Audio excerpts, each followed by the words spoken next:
ഇന്ന് പകലത്തെ ആരാധനയ്ക്കും മറ്റും ശേഷം നമുക്ക് ഒരുമിച്ച് ദൈവവചന പഠനത്തിന്റെ മുൻപിലേക്ക് വരുവാൻ കർത്താവ് തന്ന അവസരത്തിനായി സ്തോത്രം. കേരളം പ്രളയത്തിന്റെയും മറ്റു പലവിധമായ പ്രതിസന്ധികളുടെയും മധ്യത്തിലൂടെ കടന്നു പോവുകയാണ്. ഈ സാഹചര്യത്തിൽ നമ്മുടെ പല അംഗങ്ങൾക്കും ഇന്റർനെറ്റിന്റെ ഒക്കെ പ്രോബ്ലം ഉണ്ടെന്ന് ഞാൻ മനസ്സിലാക്കുന്നു. എങ്കിലും പ്രതിസന്ധികളില്ലാതെ ക്ലാസ്സുകൾ നടക്കുവാൻ സർവശക്തൻ സഹായിക്കട്ടെ. ഇത്രത്തോളം കർത്താവ് നമ്മളെ സഹായിച്ചല്ലോ. തുടർന്ന് ഇപ്പോൾ പ്രാർത്ഥിച്ച് ആരംഭിക്കുന്നതിന് വേണ്ടി കർത്താവിന്റെ ദാസൻ പ്രിയ സബിൻ ജോസഫ് ലൈവിലുണ്ടോ? സബിൻ ജോസഫ് പാലക്കാട്. ഓക്കെ, പ്രാർത്ഥിച്ച് ആരംഭിക്കാം.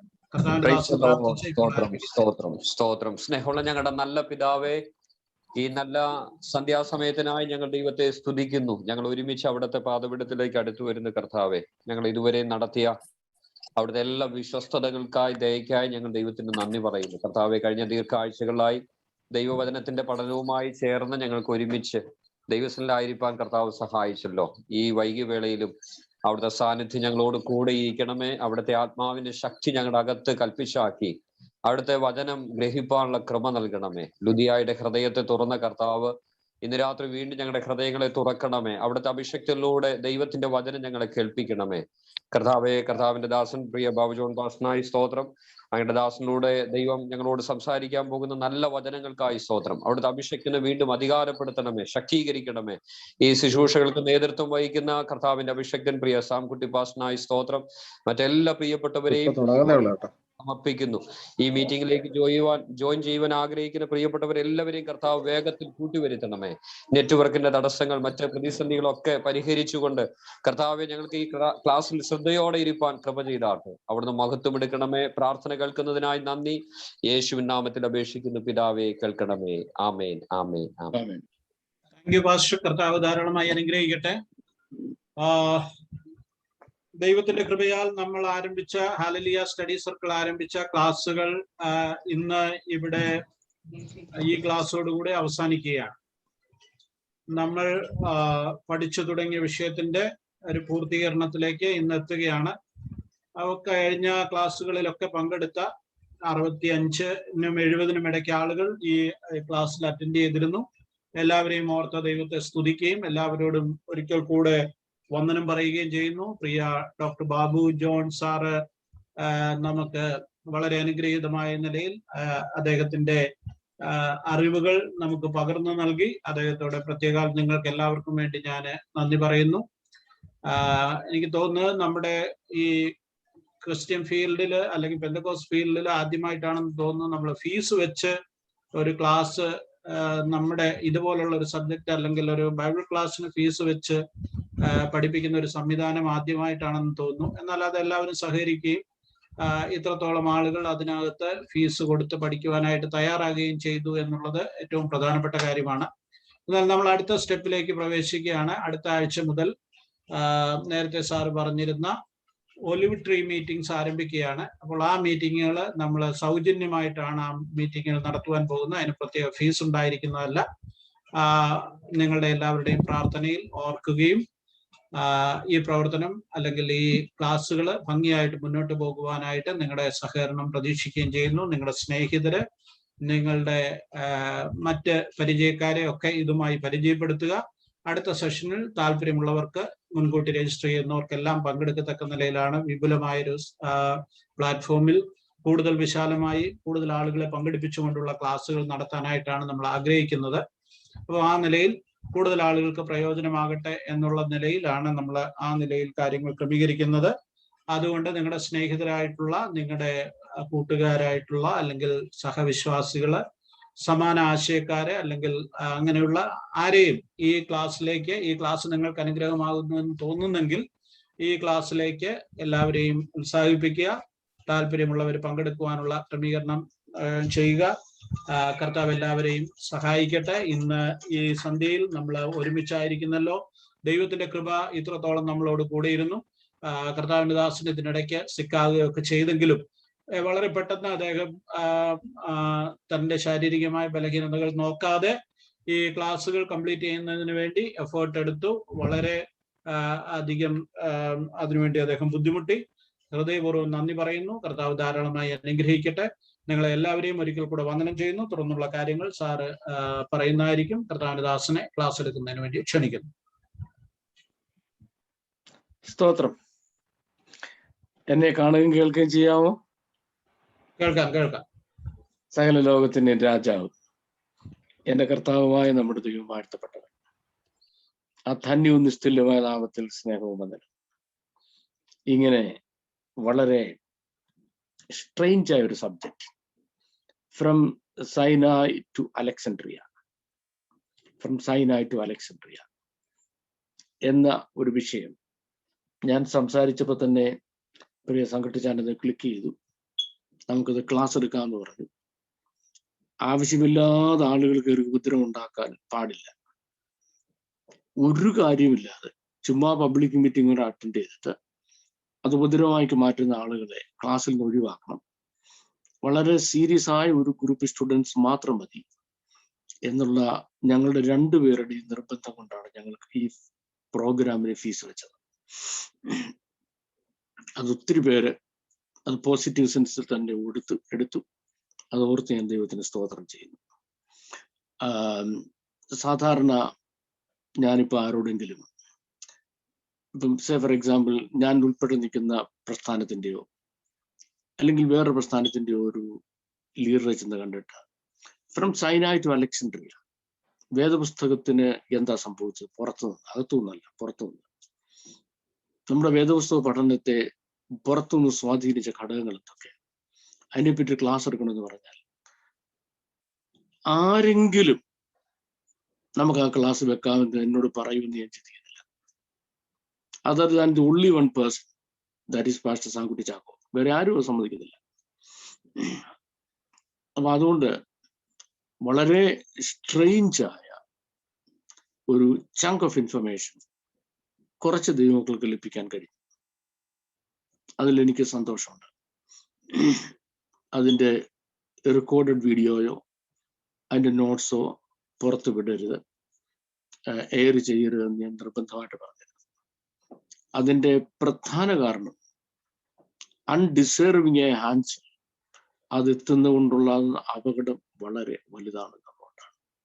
അൺഡിസേർവിങ് ആയ ഹാൻഡ്സിൽ അത് എത്തുന്നതുകൊണ്ട്. കാരണം സദൃശവാക്യത്തിൽ എടുത്തെടുത്തെടുത്ത് പറഞ്ഞിട്ടുള്ള കാര്യമാണ്. You must be very careful about the knowledge you disseminate. Undeserving hand, അനർഹമായ കരങ്ങളിൽ അറിവ് എത്തിയാൽ അതുണ്ടാക്കുന്ന ദോഷം വളരെ വളരെ വളരെ കൂടുതലാണ്. വളരെ കൂടുതലാണ്. കാവൻഡിഷ് ഫിസിക്സിലാണ് ഈ ആറ്റമിക് ബോംബിന്റെ തിയറി കൊണ്ടുവരുന്നത്.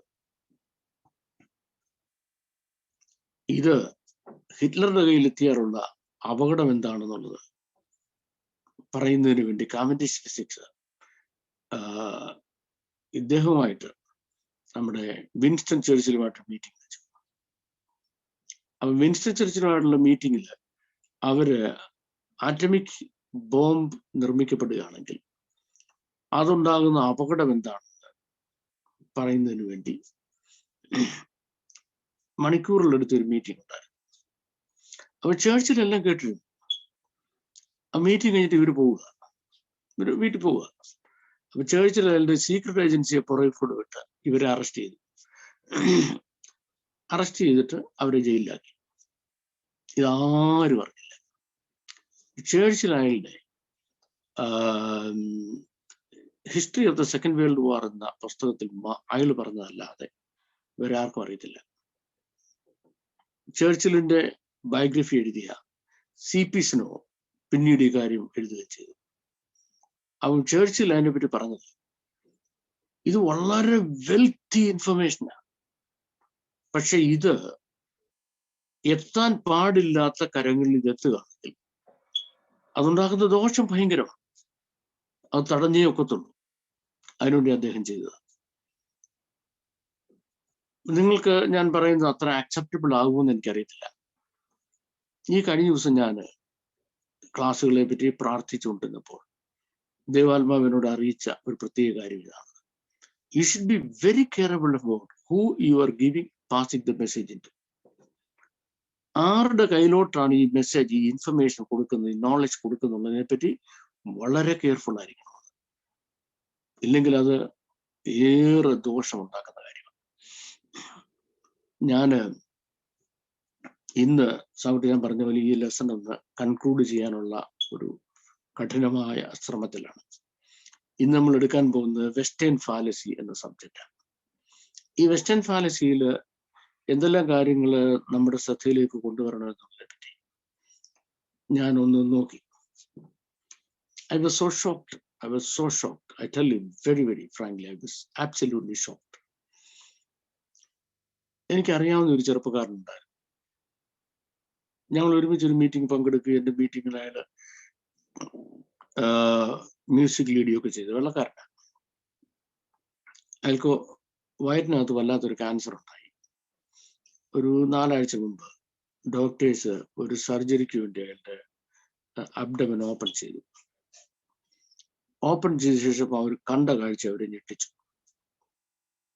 അവരതുപോലെ കുത്തിക്കെട്ടി, ഒന്നും ചെയ്ത് കുത്തിക്കെട്ടി തിരിച്ചു വിട്ടു. 2 ആഴ്ച മുമ്പ് അയാൾ മരിച്ചു പോവുകയും ചെയ്തു. അത്ര ഭയാനകമായിരുന്നു ഇവന്റെ വയറ്റിനകത്ത് ഇവർ കണ്ട കാര്യങ്ങൾ. എനിക്ക് വലിയ ഷോക്കാണത്. സ്റ്റീവ് എന്നാ അവന്റെ പേര്. അവനിപ്പോ ഒരു 50 വയസ്സ് കാണും. ഞങ്ങൾ 10 വർഷം മുമ്പ് പരിചയപ്പെടും. അവന് 40 വയസ്സുണ്ടായിരുന്നു. അവൻ അങ്ങനെ ഒരു ഡ്രാസ്റ്റിക് ഡെത്ത് ഉണ്ടായത് എനിക്ക് വലിയ ഷോക്കാണ്. അവന്റെ അപ്പനൊരു പാസ്റ്ററാ, എൻ്റെ ഒരു സ്നേഹിതനുമായിരുന്നു. ഇപ്പോഴല്ല. അവരൊക്കെ വെള്ളക്കാരാണ്. ഞാൻ പറയാൻ കാരണം, വെസ്റ്റേൺ ഫാലസി എന്ന വിഷയം ഒന്ന് ഓപ്പൺ ചെയ്ത് നോക്കിയപ്പോൾ ഇതെവിടെ തുടങ്ങി എവിടെ അവസാനിപ്പിക്കണമെന്ന് എനിക്ക് ഒരു പിടിയില്ല. അതുകൊണ്ട് ഞാൻ പെട്ടെന്ന് അതിൻ്റെ ഒരു ചെറിയ ഡ്രാഫ്റ്റ്, ഒരു 4-5 കാര്യങ്ങൾ നിങ്ങളുടെ ശ്രദ്ധയിലേക്ക് കൊണ്ടുവരുന്നതിന് വേണ്ടി, ഓടിച്ചു കൊണ്ടുവരുന്നതിന് വേണ്ടി റെഡിയാക്കി വെച്ചു. അത് ഞാൻ നിങ്ങളോട് ഓടിച്ചങ്ങ് പറഞ്ഞിട്ട് ഞാൻ നിങ്ങളെ തിരിച്ച് അലക്സാണ്ട്രിയയിലേക്ക് കൊണ്ടുവരാം. അവിടെ വെച്ച് നമ്മുടെ ക്ലാസ് ഇന്ന് പ്രാർത്ഥിച്ച് അവസാനിപ്പിക്കാമെന്ന് കർത്താവിൽ ആഗ്രഹിക്കുന്നു. ഞാൻ പറയുന്ന കാര്യങ്ങളിൽ കൺഫ്യൂഷൻ ഉണ്ടാകാതിരിക്കാൻ വളരെ ശ്രദ്ധിച്ച് ദൈവസന്നിധിയിൽ പ്രാർത്ഥനയോടെ ദൈവത്തിന്റെ പരിശുദ്ധാത്മാവ് ഈ കാര്യങ്ങൾ നമുക്ക് പൊരുൾ തിരിച്ചു തരുന്നതിനുള്ള സഹായത്തിന് വേണ്ടി പ്രാർത്ഥിച്ചുകൊണ്ട് പ്രാർത്ഥനയോടുകൂടെ ദൈവസന്നിധിയിൽ ആയിരിക്കണം. രാകേഷ് ബദറിന്റെ സ്ക്രീൻ ഷെയർ കിട്ടിയെന്ന് വിശ്വസിക്കുന്നു. യെസ്, രാകേഷ് ബദർ തുടങ്ങിയിട്ട് വെസ്റ്റേൺ ഫാലസീസ്. പാശ്ചാത്യ ലോകം വേദപുസ്തക പഠനത്തോട് ചെയ്ത മാരകമായ ദോഷങ്ങൾ, അതിൻ്റെ ഫലം, തിക്തഫലം അനുഭവിക്കുന്ന ആളുകളാണ് നമ്മൾക്ക് ഒരിക്കലും മനസ്സിലാക്കാൻ കഴിയുന്നില്ല. ഞാൻ അങ്ങോട്ട് വരാൻ പോവാ. അതിനു മുമ്പ് deviation of the theological world from the Hebraic root to Hellenism. ഇതാ നമ്മൾ ഇതുവരെ പറഞ്ഞുകൊണ്ടിരുന്നത്. വിശുദ്ധ വേദപുസ്തകം 39 യഹൂദന്മാരും ഒരു പ്രോസിലൈറ്റ് യഹൂദമതത്തിലേക്ക് പരിവർത്തനം ചെയ്ത ആളും കൂടെ എഴുതിയ ഒരു ഹെബ്രായിക് ടെക്സ്റ്റ് ബുക്കാണ്. അതിൻ്റെ ലാംഗ്വേജ് പ്രൈമറിലി ഹീബ്രു ആണെന്ന്, അതിൻ്റെ ബാക്ക്ഗ്രൗണ്ട് മുഴുവനും 100% ഹെബ്രായിക് ആണെന്ന് കഴിഞ്ഞ ക്ലാസ്സുകളെല്ലാം ധാരാളം തെളിവ് സഹിതം പറഞ്ഞുകൊണ്ടിരിക്കുകയായിരുന്നു. അതിതുവരെ പൂർണ്ണമായി മനസ്സിലാക്കാൻ കഴിഞ്ഞിട്ടില്ലാത്ത ആളുകൾ, ഉൾക്കൊള്ളാൻ കഴിഞ്ഞിട്ടില്ലാത്ത ആളുകൾ, നിങ്ങളുടെ ലെഷർ ടൈമിൽ ഇരുന്ന് അത് പഠിക്കുന്നതിന് വേണ്ടി നിങ്ങൾ പ്രിയ സാങ്കുട്ടിച്ചാനെ കോൺടാക്ട് ചെയ്തിട്ട് ഗ്രീക്കിന്റെ വഴികേടുകൾ എന്ന ടൈറ്റിലിൽ പാസ്റ്റർ ബാബു ജോൺ എഴുതിയ ലേഖനങ്ങൾ ഞങ്ങൾക്ക് വേണമെന്ന് നിങ്ങൾ അദ്ദേഹത്തോട് ആവശ്യപ്പെടണം. അത് ഓഫീസിന്റെ റീഫർബിഷ്മെന്റ് ഉണ്ട്, മറ്റു പല തിരക്കുകളുമുണ്ട്. അതുകൊണ്ട് നിങ്ങൾ ചോദിക്കുന്ന ആ ടൈമിൽ നിങ്ങൾ കിട്ടിയെന്ന് വരത്തില്ലെങ്കിലും നിങ്ങൾക്കത് കിട്ടും എന്നാണ് എൻ്റെ വിശ്വാസം. അത് നിങ്ങൾക്ക് വളരെ ആഴത്തിൽ ഈ കാര്യം മനസ്സിലാക്കാൻ കഴിയും.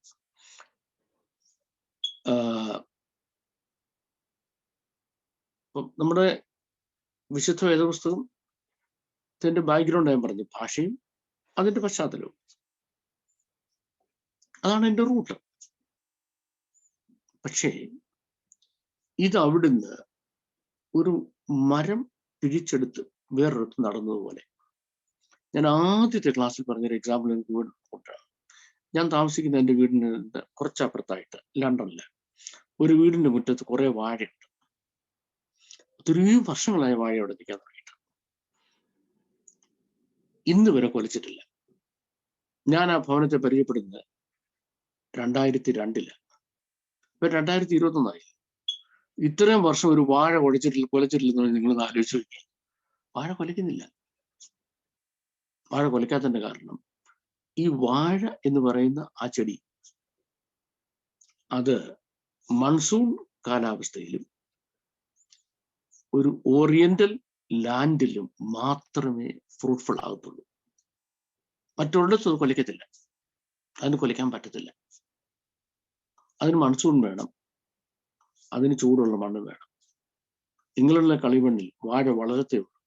വളരുന്ന വളരെ മോശമായിട്ട് കായ്ക്കത്തില്ല.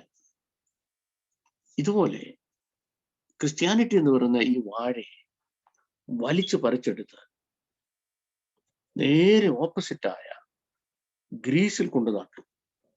ഗ്രീക്ക് കൾച്ചറിൽ കൊണ്ട് നട്ടു. Greek culture, language, civilisation, philosophy. Language, culture, civilisation, philosophy ഉണ്ടോ? 4 കാര്യങ്ങൾ. ഈ 4 കാര്യങ്ങൾ വേദപുസ്തക പ്രകാരം ഉള്ളതല്ല. വേദപുസ്തകത്തിനെതിരാണ് എന്നുള്ളതാണ് കഴിഞ്ഞ ക്ലാസ്സുകളെല്ലാം ഞാൻ പറഞ്ഞിട്ടുണ്ട്.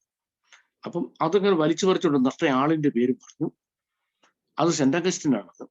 ഇതിൽ എന്തിനാ സെന്റ് എന്ന് വിളിച്ചു പറയുന്നുള്ള എനിക്കറിയത്തില്ല. സെന്റ് അഗസ്റ്റിനാണെന്നും അദ്ദേഹത്തിന്റെ റൈറ്റിങ്സും അദ്ദേഹത്തിന്റെ ടീച്ചിങ്സുമാണ് അതിന് കാരണമായതെന്നും ഞാൻ നിങ്ങളോട് പറയുണ്ടായി. അതിന്റെ കോൺസിക്വൻസ് എന്തായിരുന്നു ചോദിച്ചാൽ, ടുണേഷ്യയിൽ ഇന്ന് മുഴുവൻ നിങ്ങൾ സഞ്ചരിച്ചാൽ ഒരൊറ്റ സഭയും ഒരൊറ്റ ക്രിസ്ത്യാനിയും കാണത്തില്ല. ഒറ്റ സഭയും ഒരൊറ്റ ക്രിസ്ത്യാനിയും കാണത്തില്ല. ഇതേ ഫിലോസഫി നേരെ കൊണ്ടുപോയി ഫ്രാൻസിൽ പ്ലേസ് ചെയ്തു കാൾവിൻ. അതിന്റെ കോൺസിക്വൻസ് കേട്ടോണേ. ഇന്ന് ഇന്ന് ലോകം ഒരു വലിയ ഗ്രാമമാണ്. ആർക്ക് എവിടെ എന്ത് നടക്കുന്നുള്ള അറിയാം. നിങ്ങളത് അന്വേഷിച്ച് നോക്കണം. നിങ്ങളുടെ സോഴ്സസ് വെച്ച് അല്ലെങ്കിൽ ഗൂഗിൾ വെച്ച് എങ്ങനെയെങ്കിലും അന്വേഷിച്ച് നോക്കണം. ഒരൊറ്റ ദൈവസഭ ഫ്രാൻസിലില്ല. ഫ്രാൻസുകാരിൽ ഒരൊറ്റയാള് വിശ്വാസിയില്ല. ഒരൊറ്റ വിശ്വാസിയില്ല. അവിടെ അഭയാർത്ഥികളായി വന്നിരിക്കുന്ന ചില തമിഴന്മാര്, അവർ കുറെ തമിഴ് പാട്ടൊക്കെ പാടി തമിഴ് രീതിയിൽ, അത് തമിഴ് ഉത്സവമാണോ സുവിശേഷ ക്രിസ്ത്യൻ മീറ്റിംഗ് ആണെന്ന് അറിയാൻ വയ്യാത്ത രീതിയിൽ കുറെ സംഗതി നടക്കുന്നുണ്ട്. എന്തോ പറ്റിയത്? ഡീവിയേറ്റ് ചെയ്ത് പോയി. എവിടുന്ന്? ഹെബ്രായിക് റൂട്ടിൽ നിന്ന് ഡീവിയേറ്റ് ചെയ്ത് അപകടകരമായ വേറൊരു തിയോളജിയിലേക്ക്. ഈ തിയോളജി ഏറ്റവും അവസാനം യൂറോപ്യൻ രാജ്യങ്ങൾ ഓരോന്നോരും നശിപ്പിച്ചിട്ട് ഏറ്റവും അവസാനം ഈ തിയോളജി വന്നത് ഞാൻ താമസിക്കുന്ന ഇംഗ്ലണ്ടില്. സഭകളെ ഓരോന്നോരോന്നായിട്ട് സ്വാധീനിക്കാൻ തുടങ്ങി. ഏതെല്ലാം സഭകൾ ഈ തിയോളജി കയറിപ്പോയോ അവിടെ എല്ലാം സംഭവിച്ചത് ദൈവം അവിടുന്ന് ആദ്യം ഇറങ്ങിപ്പോയി. ദൈവം ഇറങ്ങിപ്പോയി പിന്നെ ആരാ കയറുന്നുള്ളത് നിങ്ങൾക്കറിയാം. മുഴുവനും നശിച്ചുപോയി. ഒന്നും ഒഴിയാതെ തീർന്നു. ക്രിസ്ത്യാനിറ്റി റൂട്ടഡ് ഔട്ടായി. ഈ കഴിഞ്ഞ ചില വർഷങ്ങൾക്ക് മുമ്പ് നടന്നതായ സ്റ്റഡിയിൽ യേശുവിൽ വിശ്വാസമുള്ള 3% ആളുകളെയും കേട്ടുള്ളൂ. ഞാൻ ഇവിടെ വരുന്ന 1999 5% ആളുകളുണ്ടായിരുന്നു. ഇന്നത് 3% മാറി. അപ്പോൾ തന്നെ ഇവിടുത്തെ ദൈവവിശ്വാസികളുടെ എണ്ണം 85-ലധികമാണ്. അങ്ങനെയാണെങ്കിൽ ബാക്കി 82% ആളുകൾ വിശ്വസിക്കുന്നത് ഏത് ദൈവത്തിലാ? യേശുക്രിസ്തുവിലല്ല വിശ്വസിക്കുന്നത്. അത് ഒരു വലിയ ഡീവിയേഷനാണ്. ഇതിനെപ്പറ്റിയാണ് ഈ കാര്യമാണ് ഈ കഴിഞ്ഞ ക്ലാസ്സുകളിലെല്ലാം ഞാൻ നിങ്ങളോട് പറഞ്ഞുകൊണ്ട് വന്നത്. അതായത് വെസ്റ്റേൺ വേൾഡിനെ പറ്റിയ അപകടം എന്ന് പറയുന്നത് ക്രിസ്ത്യാനിറ്റി ഡീവിയേറ്റ് ചെയ്തു. അതിന്റെ ഹെബ്രായിക് റൂട്ടിൽ നിന്ന് മാറിയിട്ട് സെന്റ് അഗസ്റ്റിൻ അതിനെ പറിച്ചു നട്ട വേറൊരു റൂട്ടിൽ അത് വന്നു. അപ്പോൾ ദൈവം എന്താ ചെയ്യുന്നത്? ഇത് കൃപായുഗമായതുകൊണ്ട് ദൈവം ആരെയും കൊല്ലുന്നില്ല. ദൈവം ഫ്രീഡം കൊടുത്തിരിക്കുക. നിങ്ങൾക്ക് ഇഷ്ടമുള്ളത് വിശ്വസിക്കാം. നിങ്ങൾക്ക് അൺഡൈല്യൂട്ടഡ് ആയ വിശുദ്ധ തിരുവെഴുത്തുകൾ വിശ്വസിക്കണോ? അങ്ങനെ വിശ്വസിക്കാം. അതല്ല അതിനോട് മായം കലർത്തണോ? അങ്ങനെ ചെയ്യാം. 2 Corinthians 2:17 പൗലോസ് പറയാ, ഞങ്ങൾ ദൈവവചനത്തോട് കൂട്ട് ചേർക്കുന്നവർ അല്ല. ശ്രദ്ധിച്ചോണോ ആ കാര്യം അവിടെ വന്ന് നമ്മൾ അവസാനിക്കാം ഇന്നത്തെ ക്ലാസ്. അവിടെ ഞാൻ കൊണ്ടുവന്നില്ലെങ്കിൽ നിങ്ങൾ ഓഡിയൻസിൽ എന്നോട് വിളിച്ച് ചോദിക്കണം, സാറ് പറഞ്ഞ കാര്യത്തിൽ നിങ്ങൾ കൊണ്ടുവന്നില്ല, കൺക്ലൂഡ് ചെയ്യാമെന്ന് പറഞ്ഞത് പോയിന്റിൽ എത്തിയില്ല എന്ന് പറയണം. ഞാൻ ചിലപ്പോൾ മറന്ന് വിട്ടുപോകാൻ സാധ്യതയുണ്ട്. അപ്പം ഞാൻ ഡീവിയേഷൻ, ഒറിജിനൽ ക്രിസ്ത്യാനിറ്റിയിൽ, ഒറിജിനൽ ബൈബിളിൽ നിന്ന് നമ്മൾ വേറൊരു ഫിലോസഫിയിൽ വന്നു, അത് നമ്മൾ അറിയുന്നില്ല എന്നുള്ളതാണ് സത്യം. അടുത്ത സ്ക്രീൻ കാണിച്ചാൽ western culture developing from the Bible roots. കേട്ടോണേ, ഈ ക്രിസ്ത്യാനിറ്റി വെസ്റ്റിലെത്തിയപ്പോ, പാശ്ചാത്യ രാജ്യത്തെത്തിയപ്പോ, അത് റോമിൽ നിന്ന് ഇവിടെ വരിക, ഇംഗ്ലണ്ട് വരിക. അത് രസകരമായൊരു കഥയാണ്. പാട്രിക് എന്നും കൊളംബ എന്ന് പറഞ്ഞ 2 മിഷണറിമാര്, അവര് റോമിൽ നിന്ന് ദുഃഖകരമായ ഒരു സത്യം കേട്ടു. ദുഃഖകരമായ സത്യം എന്ന് പറഞ്ഞാൽ ഈ രാജ്യം ആദ്യം ഭരിച്ചത് റോമൻസ് ആണ്. ഈ ബ്രിട്ടൻ ആദ്യം ഭരിച്ചത്. ജൂലിയസ് സീസർ കർത്താവിന് മുമ്പ് ജീവിച്ച ആളാണ്. ഇംഗ്ലണ്ട് കീഴടക്കിയിട്ട് തിരിച്ചു പോവുകയും റോമിൽ വെച്ച് അയാളെ കുത്തിക്കൊല്ലുകയും ചെയ്ത ശേഷം AD 90 കറക്റ്റ്, ഈ റോമൻ ആർമി ഭയങ്കരമായിട്ട് പെരുകിയിട്ട് അവർക്ക് കിടക്കാൻ ഇടമില്ല. ഈ പട്ടാളത്തിന് എവിടെയെങ്കിലും ഇടണം. അതിന് ഇവരെന്തെന്നറിയാമോ? ഇംഗ്ലണ്ടിൽ വന്നിട്ട്, അപ്പൊ ഇംഗ്ലണ്ട് ഒരു തുണി കൊടുക്കാത്ത കാടന്മാരുടെ സ്ഥലമില്ല. അതൊക്കെ ഇപ്പൊ അവന്മാരോട് പറഞ്ഞവർക്ക് മനസ്സിലായി, വലിയ ചിച്ചിയാവട്ടെ. ഞാൻ ഒരു സായിപ്പിനോട് പറഞ്ഞപ്പോൾ സായിപ്പിന് ഭയങ്കരമായിട്ട് അങ്ങ് ഫീൽഡ് ചെയ്തു. 1-ാം നൂറ്റാണ്ട് ഞങ്ങൾ തുണി കൊടുക്കാത്തവരാണെന്ന് പറഞ്ഞു. പുള്ളിക്ക് അങ്ങ് ഭയങ്കര ഫീൽഡ് ചെയ്തു. ഇവന്മാര് പറഞ്ഞു തീർക്കുന്ന കള്ളത്തരം കേട്ടാ ആപ്പോട്ടെ, നമുക്ക് അങ്ങോട്ട് പോകണ്ട. ശലോമോൻ ആലയം പണിതു 7 നൂറ്റാണ്ടിൽ നിങ്ങൾക്കറിയാമല്ലോ. ശലോമോൻ ആലയം പണിതപ്പം ഇംഗ്ലണ്ടിൽ നിന്ന് ടിന്ന് കൊടുത്തയച്ചെന്ന് എവിടെ പഠിപ്പിക്കുന്നത്? നമ്മുടെ നാട്ടിലെ ആൾക്കാർ, ആശാന്മാർ അത് കേട്ട് പഠിപ്പിക്കുന്നുണ്ട്. ശലോമോന്റെ ദേവാലയം പണിയുന്നതിനുള്ള ടിന്ന് കൊടുത്തയച്ചത് ഇംഗ്ലണ്ടിൽ നിന്നാണ് പഠിപ്പിക്കുന്നവരാ നമ്മുടെ രാജ്യത്ത്. അതിൻ്റെ ഒരു കാരണമുണ്ട്. ഇംഗ്ലണ്ടിൽ നിന്ന് ടിന്ന് കൊടുത്തയച്ചത്. ഏത് നൂറ്റാണ്ടില് നോക്കിക്കോണം. ജൂലിയസ് സീസറിലൂടെ വരുമ്പം ഊടുതൂണി ഉള്ള ഒരു ഒറ്റ ഒരെണ്ണം ഈ നാട്ടിലില്ല. മുഴുവൻ മരവരിയും കൊടുത്തുകൊണ്ട് നടക്കുക. ആ പുള്ളിക്കാരന്മാരുടെ ഫോർഫാദേഴ്സ് ആ സംഭവത്തിന് 1000 കൊല്ലം മുമ്പ് കപ്പലെ കയറ്റി ടിൻ അയച്ചു കൊടുത്തു എരുശലേമിലോട്ട്. ഇത് പ്രസംഗിക്കുന്നുണ്ടെങ്കിൽ പോഷത്തരത്തിന്റെ PhD അല്ല, സൂപ്പർ PhD എടുക്കണം. എങ്കിലും അങ്ങനെ പ്രസംഗിക്കാനാണ്. എൻ്റെ ഒരു കഷ്ടകരമായ സംഭവം ഞാൻ പറയാം. അങ്ങനെയുള്ള പ്രസംഗങ്ങൾ മലയാളികളോട് ഒന്ന് പ്രസംഗിക്കുകയും ഞാനത് ഇംഗ്ലീഷിലോട്ട് ട്രാൻസ്ലേറ്റ് ചെയ്യുകയും ചെയ്തിട്ടുണ്ട്. നമുക്ക് ആ കാര്യം പറയാനല്ലേ. ഈ western culture developing from the Bible Roots എന്നുള്ളതാണ്. അപ്പൊ ഇതായിരുന്നു ഇംഗ്ലീഷുകാർ. ഇവിടെ ഈ റോമൻസ് വന്ന് കയറി വലിയ കോളനികൾ പണിതു, പട്ടാള കോളനികളാണ്. ഇന്ന് നമ്മൾ ഇംഗ്ലണ്ടിൽ കാണുന്ന എല്ലാ റോഡും പണിത് റോമക്കാരാണ്. സിറ്റി ഓഫ് ലണ്ടൻ പണിതതും റോമിലെ പട്ടാളക്കാരന്മാർക്ക് കുളിക്കുന്നതിന് വേണ്ടി ഒരു വലിയ കുളം ഉണ്ടാക്കിയിട്ടോണേ. ആ കുളത്തിൽ വെള്ളം ഇങ്ങനെ വന്ന് വീഴും. ഒരു നദിയാ, വെള്ളം വന്ന് വീഴും. എന്നിട്ട് വെള്ളം ഭൂമിക്ക് അടി കൂടെ ഒഴുകി വേറൊരു കുളത്തിലെത്തും. ആതാ കുളം. അവിടെ വരുന്ന വെള്ളം ചൂടാകും. അപ്പൊ ഭൂമിക്കടിയിൽ കൽക്കരി കരിച്ച് ഈ വെള്ളം ചൂടാക്കി വേറൊരു കുളത്തിലെത്താനുള്ള ടെക്നിക്ക് അന്നേ ഈ റോമാക്കാരുണ്ടാക്കി. എത്ര കൊല്ലം മുമ്പാന്ന് ആലോചിച്ച് നോക്കി.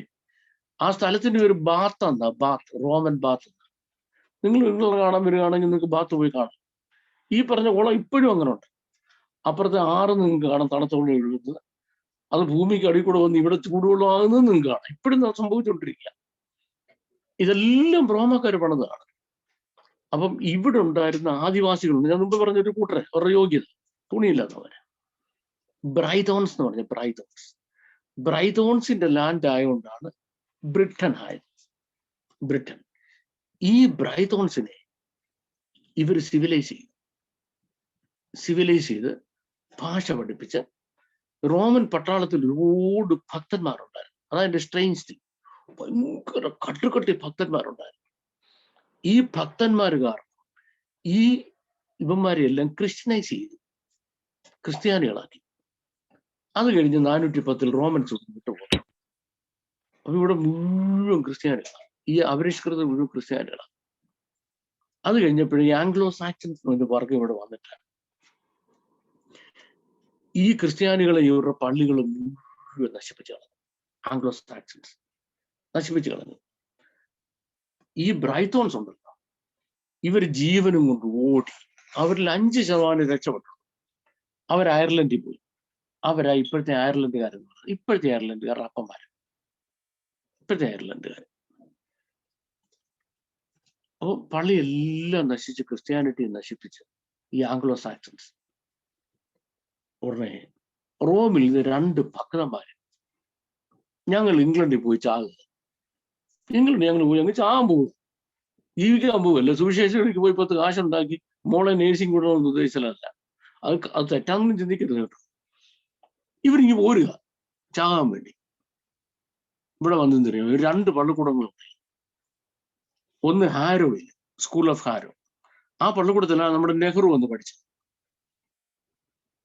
അത് ഞാൻ മുമ്പ് താമസിച്ച വീടിനടുത്ത്. പിന്നെ ഒന്ന് കുറച്ചങ്ങ് വടക്കോട്ട് പോയി വിഗ്ബിയിൽ 2 പള്ളിക്കൂടം തുടങ്ങി. ഒരു പറഞ്ഞ്, നാട്ടുകാരെ വരികയും ഞങ്ങൾ നിങ്ങളെ ഭാഷ എഴുത്തും വായനയും പഠിപ്പിക്കാമെന്ന് പറഞ്ഞു. ഈ അപരിഷ്കൃതന്മാരെ ലാറ്റിൻ പഠിപ്പിക്കാനായിട്ട് വിളിച്ചു. ലാറ്റിൻ പഠിപ്പിക്കാൻ വിളിച്ചിട്ട് എന്ത് ചെയ്യുന്നത്? ബൈബിള് പഠിപ്പിച്ചു. ബൈബിള് പഠിപ്പിക്കുന്ന അവർക്ക് അറിയത്തില്ല, പക്ഷെ ദൈവജനമാണ് പഠിച്ചത്. ഈ വന്ന പിള്ളേരെല്ലാം അങ്ങ് സ്നാനപ്പെടാൻ തുടങ്ങി. ഇങ്ങനെ സ്നാനപ്പെട്ട് അവസാനത്തെ ആംഗ്ലോ സാക്സനും സ്നാനപ്പെട്ടു. ഇതിനാണ് നാഷണൽ കൺവേർഷൻ എന്ന് പറയുന്നത്. നമ്മള് ക്രിസ്ത്യൻ ഹിസ്റ്ററി പഠിച്ചാൽ ആദ്യം നാഷണൽ കൺവേർഷൻ ഉണ്ടായത് സമേരിയയിലാണ്. ശമരിയക്കാർ മുഴുവൻ രക്ഷിക്കപ്പെട്ടു. അത് കഴിഞ്ഞാൽ നാഷണൽ കൺവേർഷൻ ഉണ്ടാകുന്നത് ഈജിപ്തിലാണ്. ഈജിപ്റ്റ് മുഴുവൻ ക്രിസ്ത്യാനികളായിട്ട്. അത് കഴിഞ്ഞാൽ അതിഭയങ്കരമായ നാഷണൽ കൺവേർഷൻ ഉണ്ടായത് ഇംഗ്ലണ്ടിലാണ്. അപ്പൊ ഇവർക്ക് അവരുടേതായ ഒരു പെയ്ഗൻ കൾച്ചറുണ്ട്. ഈ പെയ്ഗൻ കൾച്ചർ ഒന്നും വിട്ടുകളയാൻ അവർ തയ്യാറല്ല.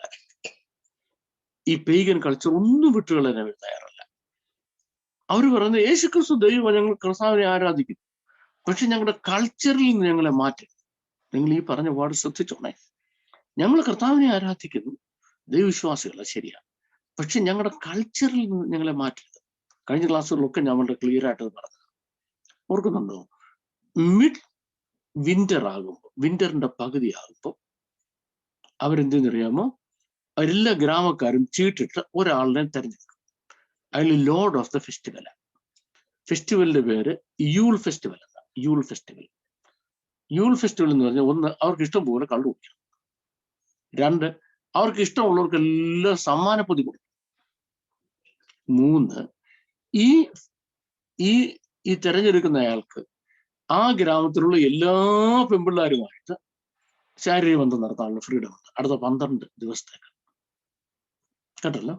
യൂൾ ഫെസ്റ്റിവലാണ്. ഈ യൂൾ ഫെസ്റ്റിവലാണ് ഏതായി മാറിയത്?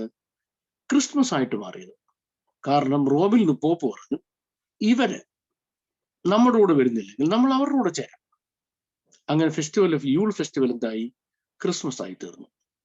ഇനി മിഡ് സമ്മർ ആകുമ്പോൾ കൊയ്ത്തെല്ലാം കഴിഞ്ഞിട്ട് എന്ത് ചെയ്യുന്നറിയാമോ? കൊയ്ത്തിന്റെ ദേവതയെ പ്രസാദിപ്പിക്കുന്നതിന് വേണ്ടി അവർ വേറൊരു ഫെസ്റ്റിവൽ നടത്തും. എസ്തരയാണ് അവര്. ആ എസ്തരയുടെ എഫിജി ഉണ്ടാക്കി കൊണ്ട് നാട് മുഴുവൻ ചുറ്റി നടന്നിട്ട് കൊണ്ട് വെള്ളത്തിൽ താഴ്ത്തും. എങ്കിലേ അടുത്ത പ്രാവശ്യം മണ്ണിന് ഫെർട്ടിലിറ്റി ഉണ്ടാകത്തുള്ളൂ ആളുകൾ വിശ്വസിച്ചത്. എന്നിട്ട് കന്നാലിയെ കൊന്ന് ചോര തളിക്കണം, ഇറച്ചി അവർ ചൂട്ടടിക്കും. ഇത് എസ്തറായുടെ ഫെസ്റ്റിവല്. ഈ എസ്തറായുടെ ഫെസ്റ്റിവല് ഇതിവരിങ്ങനെ തന്നെ നടത്തുമെന്ന് തീരുമാനിച്ചപ്പോൾ പോപ്പ് പറഞ്ഞു, കാര്യം ചെയ്യാം, നമുക്കതിനെ സാങ്ക്ടിഫൈ ചെയ്തെടുക്കാം, ക്രിസ്ത്യനൈസ് ചെയ്യാം. നമ്മുടെ വേദപുസ്തകത്തെ പുറത്തുനിന്ന് ബാധിച്ച ഫാക്ടേഴ്സ് ഞാൻ പറഞ്ഞു വന്നത്. അങ്ങനെ നമുക്ക് ഈസ്റ്റർ ഉണ്ടായി. ഈ ഈസ്റ്റർ എന്ന വാക്ക് വേദപുസ്തകത്തിൽ തിരികെ കയറ്റുന്നതിന് വേണ്ടി നടത്തിയ തീവ്രമായ പരിശ്രമത്തിന്റെ ഫലമായി കിങ് ജെയിംസ് ബൈബിളിൽ വേദപുസ്തകത്തിൽ പറഞ്ഞിരിക്കുന്ന വാക്ക് തിരുത്തിയിട്ട് പകരം ഈസ്റ്റർ എന്ന് എഴുതി ചേർക്കുക. അത് ഇന്നും വിശുദ്ധ വേദപുസ്തകത്തിൽ കിങ് ജെയിംസ് ബൈബിളിൽ അങ്ങനെ തന്നെ നിലനിൽക്കുന്നത് കഴിഞ്ഞ ക്ലാസ് ഞാൻ നിങ്ങളോട് പറഞ്ഞു. ഇനി എൻ്റെ ടോപ്പിക്സ് ഇതാണ്. അപ്പം ഇതല്ലാതെ അവരുടെ കുറച്ച് ലിമിറ്റഡ് കൾച്ചർ അല്ലാതെ ബാക്കി മുഴുവൻ പെയ്ഗനിസമാണ്. അപ്പൊ ഈ പെയ്ഗനിസത്തിൽ ഇവർ ക്രിസ്ത്യൻസ് ആയപ്പോൾ ഇവരെ അതിശയിപ്പിക്കുന്ന കുറച്ച് വാല്യൂസുകൾ, ക്രിസ്ത്യൻ വാല്യൂസ്. തമ്മിൽ സ്നേഹിക്കണം, ദയ കാണിക്കണം, ഔദാര്യമുള്ളവരായിരിക്കണം, മറ്റുള്ളവരെ ആക്സെപ്റ്റ് ചെയ്യണം എന്ന് വേണ്ട ഒരുപാട് ക്രിസ്ത്യൻ വാല്യൂസ് അവർ കണ്ടു. ഈ ക്രിസ്ത്യൻ വാല്യൂസിനെ അവരെന്ത് ചെയ്തു? അതിന്റെ ബേസിസിൽ അവരുടെ കൾച്ചർ അവർ ഡെവലപ്പ് ചെയ്തു. അവർ ഡെവലപ്പ് ചെയ്തപ്പം എന്തോ ഉണ്ടായി? ലോകത്തിന് 21ാമത്തെ വലിയ കൾച്ചർ ഉണ്ടായി. ലോകത്ത് ഒരുപാട് കൾച്ചേഴ്സ്, 21 കൾച്ചേഴ്സാണ് ലോകത്തിൽ വളരുകയും തകരുകയും ചെയ്തത്. അതിൽ 21ാമത്തെ ഏറ്റവും വലിയ കാര്യം, cultural history of the world പഠിച്ചാൽ നിങ്ങൾക്ക് 1, 2, 3, 4, 5 എന്നുള്ള ഈ 21 കൾച്ചേഴ്സും ഏതൊക്കെയെന്ന് മനസ്സിലാക്കാൻ കഴിയും. അതിൽ 21ാമത്തെ ലോകത്തിൽ ഏറ്റവും വലിയ കൾച്ചറായ വെസ്റ്റേൺ കൾച്ചർ ഡെവലപ്പ് ചെയ്തു. ശ്രദ്ധിച്ച് കേൾക്കുന്നുണ്ടെന്ന് ഞാൻ വിശ്വസിക്കുന്നത്. അപ്പം വെസ്റ്റേൺ കൾച്ചറിന്റെ ബേസിസ് എന്ന് പറഞ്ഞാൽ ക്രിസ്ത്യൻ വാല്യൂ ആണ്. വെസ്റ്റേൺ കൾച്ചറിന്റെ ബേസിസ് എന്ന് പറയുന്നത് ക്രിസ്ത്യൻ വാല്യൂ ആണ്. നമ്മൾ ഇന്നും ഇംഗ്ലണ്ടിൽ വന്നിട്ട് അല്ലെ അമേരിക്ക പോയിട്ട് ചില കൾച്ചറൽ ആസ്പെക്ട്സ് എടുത്താൽ you would be absolutely shocked. ഇത് എവിടുന്ന് ഇവർക്ക് ഇത് കിട്ടിയത്? ബൈബിളിൽ നിന്നാണ്. അപ്പം ബൈബിളിന്റെ വാല്യൂസിൽ കേട്ടോണേ, ബൈബിളിന്റെ വാല്യൂ സിസ്റ്റത്തിൽ ബേസ് ചെയ്ത് ലോകത്തിലെ ഏറ്റവും വലുതും അവസാനത്തതുമായ കൾച്ചർ ഡെവലപ്പ് ചെയ്യും. അതാണ് വെസ്റ്റേൺ കൾച്ചർ. അതിന്റെ ബേസിസ്, അതിന്റെ ഫണ്ടമെന്റൽസ് മുഴുവനും നമ്മുടെ വാഴ്ത്തപ്പെട്ട കർത്താവിന്റെ ടീച്ചിങ്സ് ആണ്. ഇനി അടുത്ത സ്ക്രീനിൽ നിന്ന് കാണിച്ചു. അടുത്ത സ്ക്രീനിൽ western culture overtaking biblical doctrines. നിങ്ങൾക്ക് നെറ്റുള്ളവരായോണ്ട് സൗകര്യമുണ്ടെങ്കിൽ ചെക്ക് ചെയ്ത് നോക്കണേ. Can we be good without God? Can we be good without God? ദൈവം ഇല്ലാതെ നമുക്ക് ഗുഡ് ആകാൻ കഴിയുമോ? Can we be good without God? അത് നിങ്ങൾ നെറ്റിൽ അടിക്കണം. നിങ്ങൾക്ക് കുറേ റിസൾട്ട്സ് കിട്ടും. അതിന് നല്ലൊരു റിസൾട്ട് നിങ്ങൾ ലൊക്കേറ്റ് ചെയ്യും. നിങ്ങളൊക്കെ എഡ്യൂക്കേറ്റഡ് ആൾക്കാരല്ലേ, ഞാൻ എല്ലാം ഡൗൺ ടു എർത്ത് ഇറങ്ങി പറയേണ്ട കാര്യമില്ല. അപ്പം വെസ്റ്റേൺ കൾച്ചർ അങ്ങ് ഡെവലപ്പ് ചെയ്തപ്പോ പറ്റിയെന്നറിയാമോ? ക്രിസ്ത്യാനിറ്റിയേക്കാൾ കൾച്ചറിന് പ്രാധാന്യം കൊടുത്തു. ശ്രദ്ധിച്ചു നോക്കണം. വേദപുസ്തക മൂല്യങ്ങളെക്കാട്ടിൽ സംസ്കാരത്തിന് പ്രാധാന്യം കൂടി.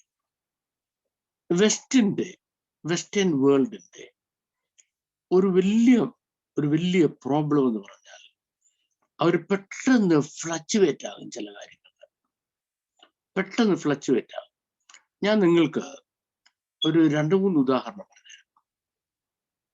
ഒന്ന്, ഈ ക്രിസ്ത്യാനികൾ ധാരാളമായി പീഡിപ്പിക്കപ്പെട്ട കാലത്ത്, പ്രത്യേകിച്ച് പെന്തക്കോസ്തുകാര് ഭയങ്കരമായി പീഡിപ്പിക്കപ്പെട്ട കാലത്ത് ജോൺ ബെന്യൻ എന്ന് പറഞ്ഞൊരു മനുഷ്യനെ ജയിലിലടച്ചു. പാസ്റ്റർ ആയിരുന്നു അയാൾ. എന്താ ജോൺ ബെന്യന്റെ പ്രത്യേകത? വേദപുസ്തകം മുഴുവൻ ബൈഹാർട്ടാക്കിയ ഇംഗ്ലണ്ടിലെ ആദ്യത്തെ മനുഷ്യനാണ് ജോൺ ബെന്യൻ. മുഴുവൻ ബൈഹാർട്ടാണ്. അതിനുശേഷം ആ ഒരു ട്രഡീഷൻ ഉണ്ടായി. വേദപുസ്തകം മുഴുവൻ A to Z, page cover to cover by heart ആക്കണമെന്നുള്ള ഒരു ടെൻഡൻസി ഇവിടെ ഉണ്ടായി. അങ്ങനെയുള്ള ഒത്തിരി ആൾക്കാരുണ്ടായിരുന്നു. വില്യം ഷേക്സ്പിയറുടെ മക്ബത്ത് എന്ന നാടകത്തിൽ മാക്ഡഫിന്റെ അമ്മയെ പറ്റി റെഫറൻസ് പറയുമ്പോൾ she was more on her നീ ദാൻ ഓൺ ഹെർ ഫീറ്റ് എന്ന, കാലുകൊണ്ട് നടന്നതിനേക്കാൾ കൂടുതൽ സമയം മുട്ടയിൽ പ്രാർത്ഥിക്കാൻ ഉപയോഗിച്ച സ്ത്രീയായിരുന്നു. കാലുകൊണ്ട് നടക്കാൻ ഉപയോഗിച്ചതിനേക്കാൾ സ്പെൻഡ് ചെയ്തതിനേക്കാൾ കൂടുതൽ സമയം പ്രാർത്ഥനയ്ക്ക് മുട്ടയിൽ നിന്നൊരു സ്ത്രീ എന്നായിരുന്നു മാക്ഡഫിന്റെ അമ്മയെ പറ്റി ഷേക്സ്പിയറുടെ മാക്ബത്തിൽ റെഫറൻസ് പറയുന്നത്. അതൊരു കൾച്ചറായിരുന്നു. നടക്കുന്നതിനേക്കാൾ കൂടുതൽ മുട്ട നിൽക്കുക പ്രാർത്ഥിക്കാൻ. വേദപുസ്തകം മുഴുവൻ ബൈഹാർട്ടാക്കുക. ഈ ജോൺ ബെന്യനിൽ തുടങ്ങിയതാണ്. ഈ ബെന്യൻ എന്ത് ചെയ്യുന്നറിയാമോ? അവിടെ കിടന്നുകൊണ്ട് ഒരു പുസ്തകം എഴുതി, പിൽഗ്രിംസ് പ്രോഗ്രസ്. നമ്മൾ മലയാളത്തിൽ അത് പരദേശി മോക്ഷയാത്ര എന്ന തലക്കെട്ടിൽ മലയാളത്തിൽ പരിഭാഷപ്പെടുത്തിയിട്ടുണ്ട്. നിങ്ങൾ പലരും വായിച്ചിട്ടുണ്ടായിരിക്കും. അഥവാ ഇതുവരെ വായിച്ചിട്ടില്ലെന്നുണ്ടെങ്കിൽ ആരെങ്കിലും ഇത് ബുക്ക് സ്റ്റോൾ കോൺടാക്ട് ചെയ്ത് എത്രയും പെട്ടെന്ന് മേടിച്ച് വായിക്കണം. മനോഹരമായ പുസ്തകം. ഈ ജോൺ ബെന്യന്റെ ഈ പുസ്തകം ഇറങ്ങിക്കഴിഞ്ഞപ്പോൾ ആളുകൾ മുഴുവൻ ഈ പുസ്തകം വായിച്ചു. അപ്പൊ എന്നിട്ട് അവർക്ക് ധാരണയുണ്ടായി, ഇനി ബൈബിൾ വായിച്ചില്ലെങ്കിൽ എന്താ, ജോൺ ബെന്യൻ ഉണ്ടല്ലോ. ഇതൊക്കെ നിങ്ങൾ ശ്രദ്ധിച്ച് മനസ്സിലാക്കണം. ഞാൻ പറയുന്നതിനേക്കാൾ കൂടുതൽ കാര്യങ്ങൾ നിങ്ങൾക്ക് ഇതിനെ ഗ്രഹിക്കാൻ കഴിയുന്ന എന്റെ വിശ്വാസം.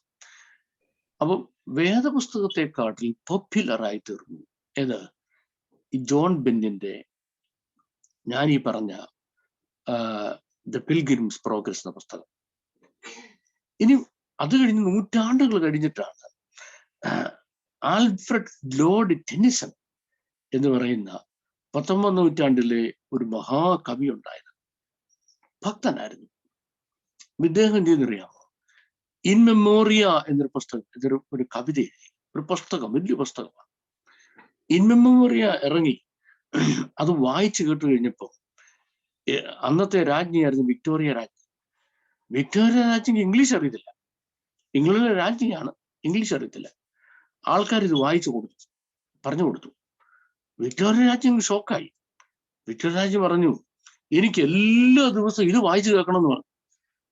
അപ്പൊ വിക്ടോറിയ രാജ്ഞി ഇൻ മെമ്മോറിയാണ് എല്ലാ ദിവസവും വായിച്ചു കേൾക്കുന്നെങ്കിൽ അപ്പൊ പിന്നെ ഞങ്ങളെന്തുവാ കേൾക്കേണ്ടത്? ഞങ്ങൾക്ക് അത് മതി.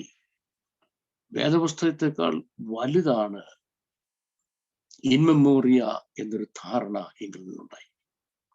ഇനി ഞാൻ എൻ്റെ വിഷയത്തിലേക്ക് വരാം. വെസ്റ്റേൺ കൾച്ചറാണ് വലുത് ഏതിനെക്കാട്ടിൽ വേദപുസ്തകത്തെക്കാൾ എന്നൊരു ധാരണ ആളുകളുടെ ഇടയിൽ ഉണ്ടായി. So western culture overtaking biblical doctrine. അപ്പൊ അവിടെ എന്തെന്നറിയാമോ? വേദപുസ്തകത്തിൽ ഡോക്ട്രിൻ ഉണ്ട്, വെസ്റ്റേൺ ലൈഫിൽ കൾച്ചർ ഉണ്ട്. കൾച്ചർ തുടങ്ങിയത് ബൈബിളിക്കൽ വാല്യൂസിലാണെങ്കിലും കൾച്ചർ ബിബ്ലിക്കൽ വാല്യൂസിൽ നിന്ന് തെന്നി ഒരുപാട് പോയി. ബിബ്ലിക്കൽ വാല്യൂസിൽ തെന്നി കൾച്ചർ വേറൊരു ഭാഗത്തേക്ക് പോയി. അത് ആളുകൾ അറിഞ്ഞില്ല. ഇനി നിങ്ങൾ കേട്ടോണേ, ഈ പെയ്ഗൻ എന്നും ഹീതൻ എന്നും ഒക്കെയുള്ള വാക്കുകൾ ഇംഗ്ലണ്ടിലുള്ളതാണ്. ഇത് രണ്ടിന്റെ ബേസ് എന്തെന്നറിയാമോ? ഒരാൾ ക്രിസ്ത്യാനിയാണോ അല്ലയോ എന്നുള്ളതാ. Christian and pagan. അപ്പൊ ക്രിസ്ത്യൻ എന്ന വേർഡിന്റെ അർത്ഥം ഹൈലി എഡ്യൂക്കേറ്റഡ് എന്നും സിവിലൈസ്ഡ് എന്നുമാ. ഇംഗ്ലണ്ടിൽ ഒരു കാലത്ത് പറഞ്ഞാൽ 20ാം നൂറ്റാണ്ടിന്റെ പകുതി വരെ ക്രിസ്ത്യൻ എന്ന വേർഡിന്റെ അർത്ഥം ഹൈലി എഡ്യൂക്കേറ്റഡ് എന്നും സിവിലൈസ്ഡ് എന്നും ആ വേർഡിന്റെ അർത്ഥം. അതിന്റെ ഓപ്പോസിറ്റ് ആ പെയ്ഗൻ അല്ലെ ഹീതൻ. ഹീത്ത് എന്ന് പറഞ്ഞാൽ ഊഷരഭൂമിയാണ്. ഊഷരഭൂമി. അവിടെ താമസിക്കുന്ന ആൾക്കാരുണ്ട്. അവർക്ക് വിദ്യാഭ്യാസമില്ല, സിവിലൈസേഷൻ ഇല്ല, അവർക്ക് ഹൈ സൊസൈറ്റിയോട് ബന്ധമില്ല, അവർ കാടന്മാര്. അതാണ് പെയ്ഗൻ, അതാണ് ഹീതൻ. കണ്ടോ? അപ്പം ക്രിസ്ത്യൻ എന്ന് പറയുമ്പോൾ എല്ലാ നല്ല കാര്യങ്ങളുടെയും സിമ്പലും പെയ്ഗൻ അല്ല ഹീതൻ എന്ന് പറയുമ്പം അവൻ സിവിലൈസ്ഡ് അല്ല, അവൻ അപരിഷ്കൃതനാണ്, അവൻ കാട്ടുജാതിക്കാരനാണ്. അപ്പൊ അത്രയും വലിയ പൊസിഷനായിരുന്നു ക്രിസ്ത്യാനി എന്ന് പറയുന്നത്. അപ്പൊ ഈ ക്രിസ്ത്യാനി എന്തെന്നറിയാമോ, വേദപുസ്തകത്തിൽ നിന്നും വഴുതി മാറിയിട്ട്, അപ്പൊ വേദപുസ്തകം മുഴുവൻ ഡോക്ടറിൽ വഴി മാറിയിട്ട് എങ്ങോട്ട് വന്നു? വെസ്റ്റേൺ കൾച്ചറിലേക്ക് വന്നു. ഇനി അടുത്ത സ്ക്രീൻ ഒന്ന് കാണിച്ചേ.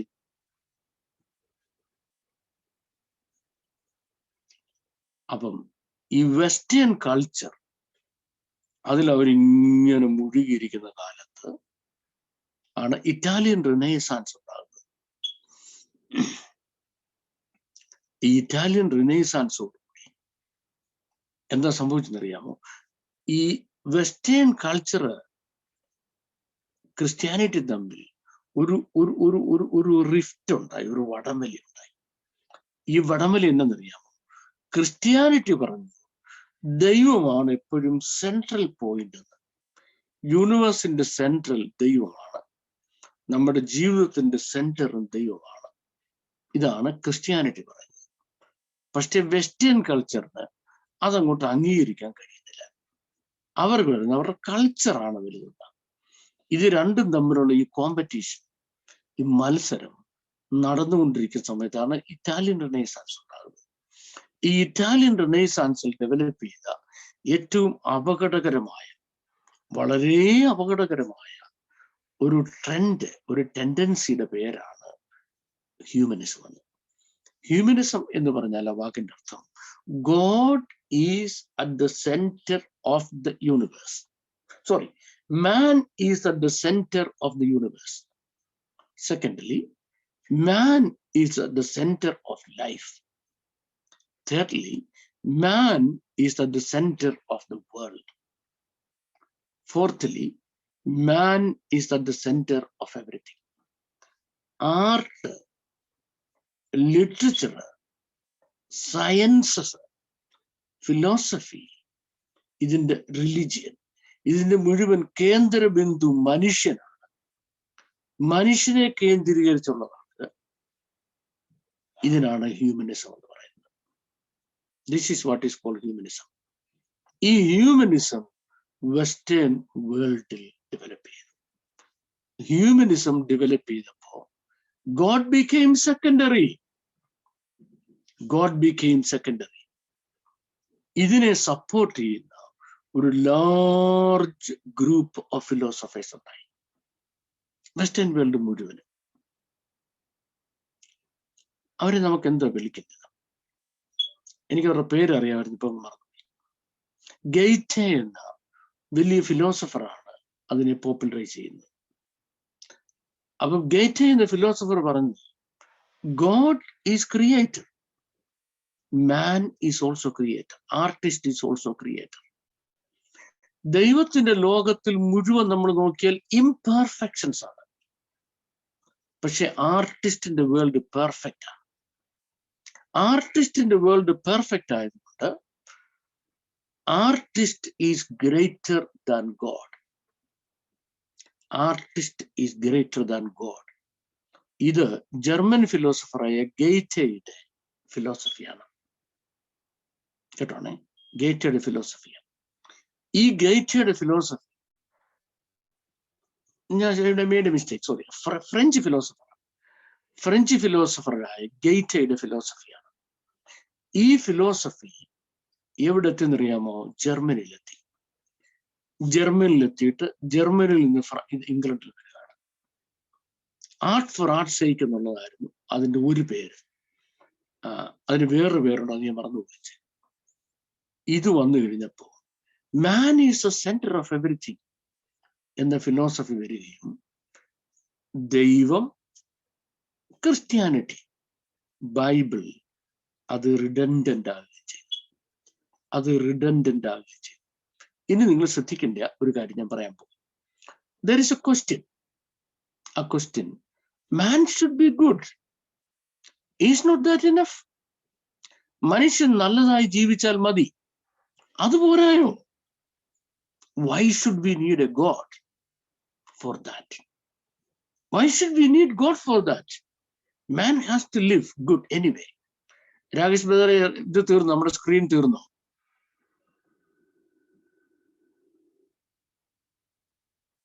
Okay.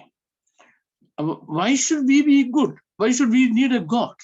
We have to live a good life anyway. നമ്മളൊരു ഗുഡ് ലൈഫ് ജീവിച്ചാൽ മതി. ഈ ഫിലോസഫി ഡെവലപ്പ് ചെയ്തത് അമേരിക്കൻ തിങ്കേഴ്സിലാണ്. അപ്പം ജർമ്മനിയിലെ ഏറ്റവും വലിയ ഫിലോസഫർ, ഞാൻ അയാളുടെ പേര് ഇപ്പം മറന്നു, കാര്യം അതൊന്നും ഇപ്പൊ ഇന്ന് പറയാൻ ഈ സ്ക്രീനിൽ കൊണ്ടുവരാൻ ഉദ്ദേശിച്ചാൽ അല്ലെ ഞാൻ എടുത്തെഴുതിയിട്ട് തന്നെ പറഞ്ഞു. God is dead. God is dead. Nietzsche. Yes, Nietzsche. Exactly. Thank you very much. Nietzsche പറഞ്ഞു, God is dead. Thank you, Pastor. ദൈവം ചത്തുപോയി, മരിച്ചുപോയി. ഒരു പാസ്റ്ററുടെ കൊച്ചുമോന. അപ്പൻ വല്യപ്പനും പാസ്റ്ററായിരുന്നു, അപ്പനും പാസ്റ്ററായിരുന്നു. മോൻ ചെന്നെത്തിയത് ഈ ഫിലോസഫിയിലാണ്. God is dead. ദൈവം മരിച്ചുപോയി. ഇത് അപ്പം അമേരിക്കൻസിനെ ബാധിച്ചിട്ട് അമേരിക്കയിൽ നിന്ന് ഒരു ഡെവലപ്മെന്റ് ഉണ്ടായി. അതാണ് എന്തറിയാമോ, why we can be good without God. നമ്മൾ നന്നായി ജീവിച്ചാൽ മതി, അതിന് ദൈവത്തിന്റെ ആവശ്യമില്ല. ഡിവിയേറ്റ് ചെയ്തു പോയപ്പം എൻ്റെ ഓർമ്മ ശരിയാണെങ്കിൽ 15 years ago ഒരു സീരിയസ് സ്റ്റഡി അമേരിക്കയിലുണ്ടായി. വെരി സീരിയസ് സ്റ്റഡിയാണ്. One of the best research in the American continent എന്ന് പറഞ്ഞാലും ശരിയാണ്. മാസീവ് ആൻഡ് എക്സോസ്റ്റീവ് സ്റ്റഡിയാണ്. ആ എക്സോസ്റ്റീവ് സ്റ്റഡി ചെന്ന് നിർത്തുന്നത് എവിടെ നിന്നറിയാമോ? ക്വസ്റ്റ്യൻ ഇതാണ്, can we be good without God? ദൈവം ഇല്ലാതെ നമുക്ക് നന്നാകാൻ കഴിയും? Absolutely, philosophically, scientifically, socially, religiously. They proved it unquestionably that man cannot be good without God. ദൈവമില്ലാതെ മനുഷ്യന് നന്നാകാൻ കഴിയത്തില്ല എന്ന തത്വത്തിൽ ഈ റിസർച്ച് ചെന്നെത്തുകയാണ്. അപ്പൊ നിങ്ങൾക്ക് കഴിയുന്ന ആളുകൾ ആ റിസർച്ച് മെറ്റീരിയൽ എടുത്തിട്ട് വായിക്കണം. നമുക്ക് ഒത്തിരി ഇൻഫർമേറ്റീവാണ്.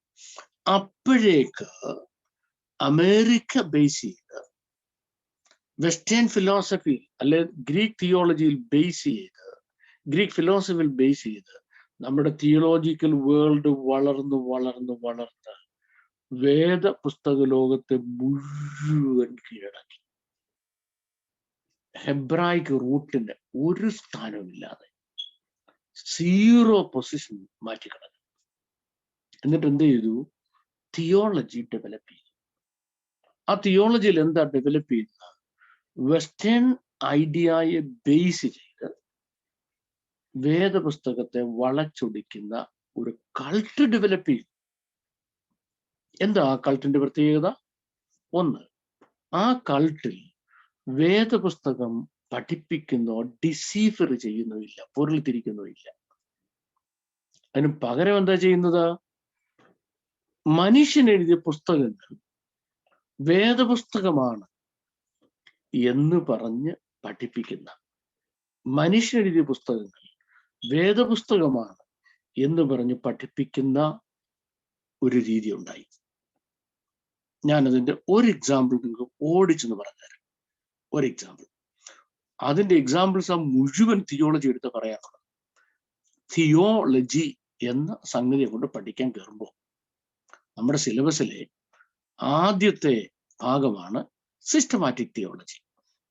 സിസ്റ്റമാറ്റിക് തിയോളജിയിലെ ഒന്നാമത്തെ അധ്യായമാണ് ആട്രിബ്യൂട്ട്സ് ഓഫ് ഗോഡ്, ദൈവത്തിന്റെ ഗുണലക്ഷണങ്ങൾ എന്നുള്ളത്. തിയോളജി പഠിച്ച് ധാരാളം ആളുകൾ എൻ്റെ ഈ ക്ലാസ്സിൽ ഇരിപ്പുണ്ട് എന്നാണ് എൻ്റെ വിശ്വാസം. ദൈവത്തിന്റെ ഗുണലക്ഷണങ്ങൾ 1 2 3 4 5 ഇങ്ങനെ പറഞ്ഞു തരിക. നമ്മൾ ഓടിച്ചൊന്ന് വായിച്ചേ, ഇതെല്ലാം ശരിയാ. വേദവസ്തോട് നോക്കിയേ, ഇതെല്ലാം ശരിയാ.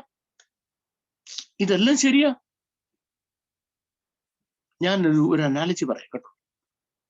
നമ്മൾ ഇരിക്കുന്നിടത്ത് ഒത്തിരി ദൂരെ അപ്പുറത്ത് മലമണ്ടയ്ക്ക് ഒരു ജീവി നിൽക്കുന്നു.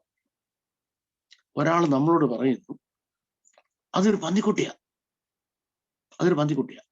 നമ്മൾ നോക്കിയപ്പോ പന്നിക്കുട്ടിയാ, ഫിനിഷ്ഡ്. അപ്പൊ നമ്മള് എന്നാൽ ഈ പന്നിക്കുട്ടിയെ തൊടണമെന്ന്, ഈ പന്നിയൊന്ന് തൊടണമെന്ന് ഒരാൾക്ക്. ഇയാൾ നടന്നു അടുക്കുന്നൂറും ഇത് പന്നിയാന്നുള്ള സംശയം ഇയാൾക്ക് വരിക.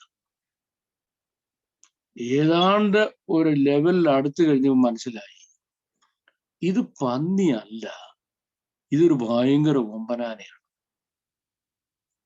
അപ്പൊ ആദ്യം പന്നിയാണെന്ന് പറഞ്ഞപ്പോൾ വിശ്വസിക്കാനും തോന്നാനും കാര്യമില്ല. അത് ആ ഓബ്ജക്റ്റും ഇത് കാണുന്ന ആളും തമ്മിലുള്ള ഡിസ്റ്റൻസ് ആണ്. കിട്ടിച്ചുകൊണ്ടാണ് ആ ഓബ്ജക്റ്റും ഇത് കാണുന്ന ആളും തമ്മിൽ ഡിസ്റ്റൻസ് ആണ്. ഇതിനെയാണ് ഐൻസ്റ്റീൻ തിയറി ഓഫ് റിലേറ്റിവിറ്റി എന്ന് പറയുന്നത്. ഐൻസ്റ്റീൻ്റെ തിയറി ഓഫ് റിലേറ്റിവിറ്റി ആണ്. അപ്പം ആ ഡിസ്റ്റൻസിൽ നിങ്ങൾ കാണുമ്പോൾ നിങ്ങൾ ആ ഓബ്ജക്റ്റിനെ ഒന്നായിട്ട് കാണും.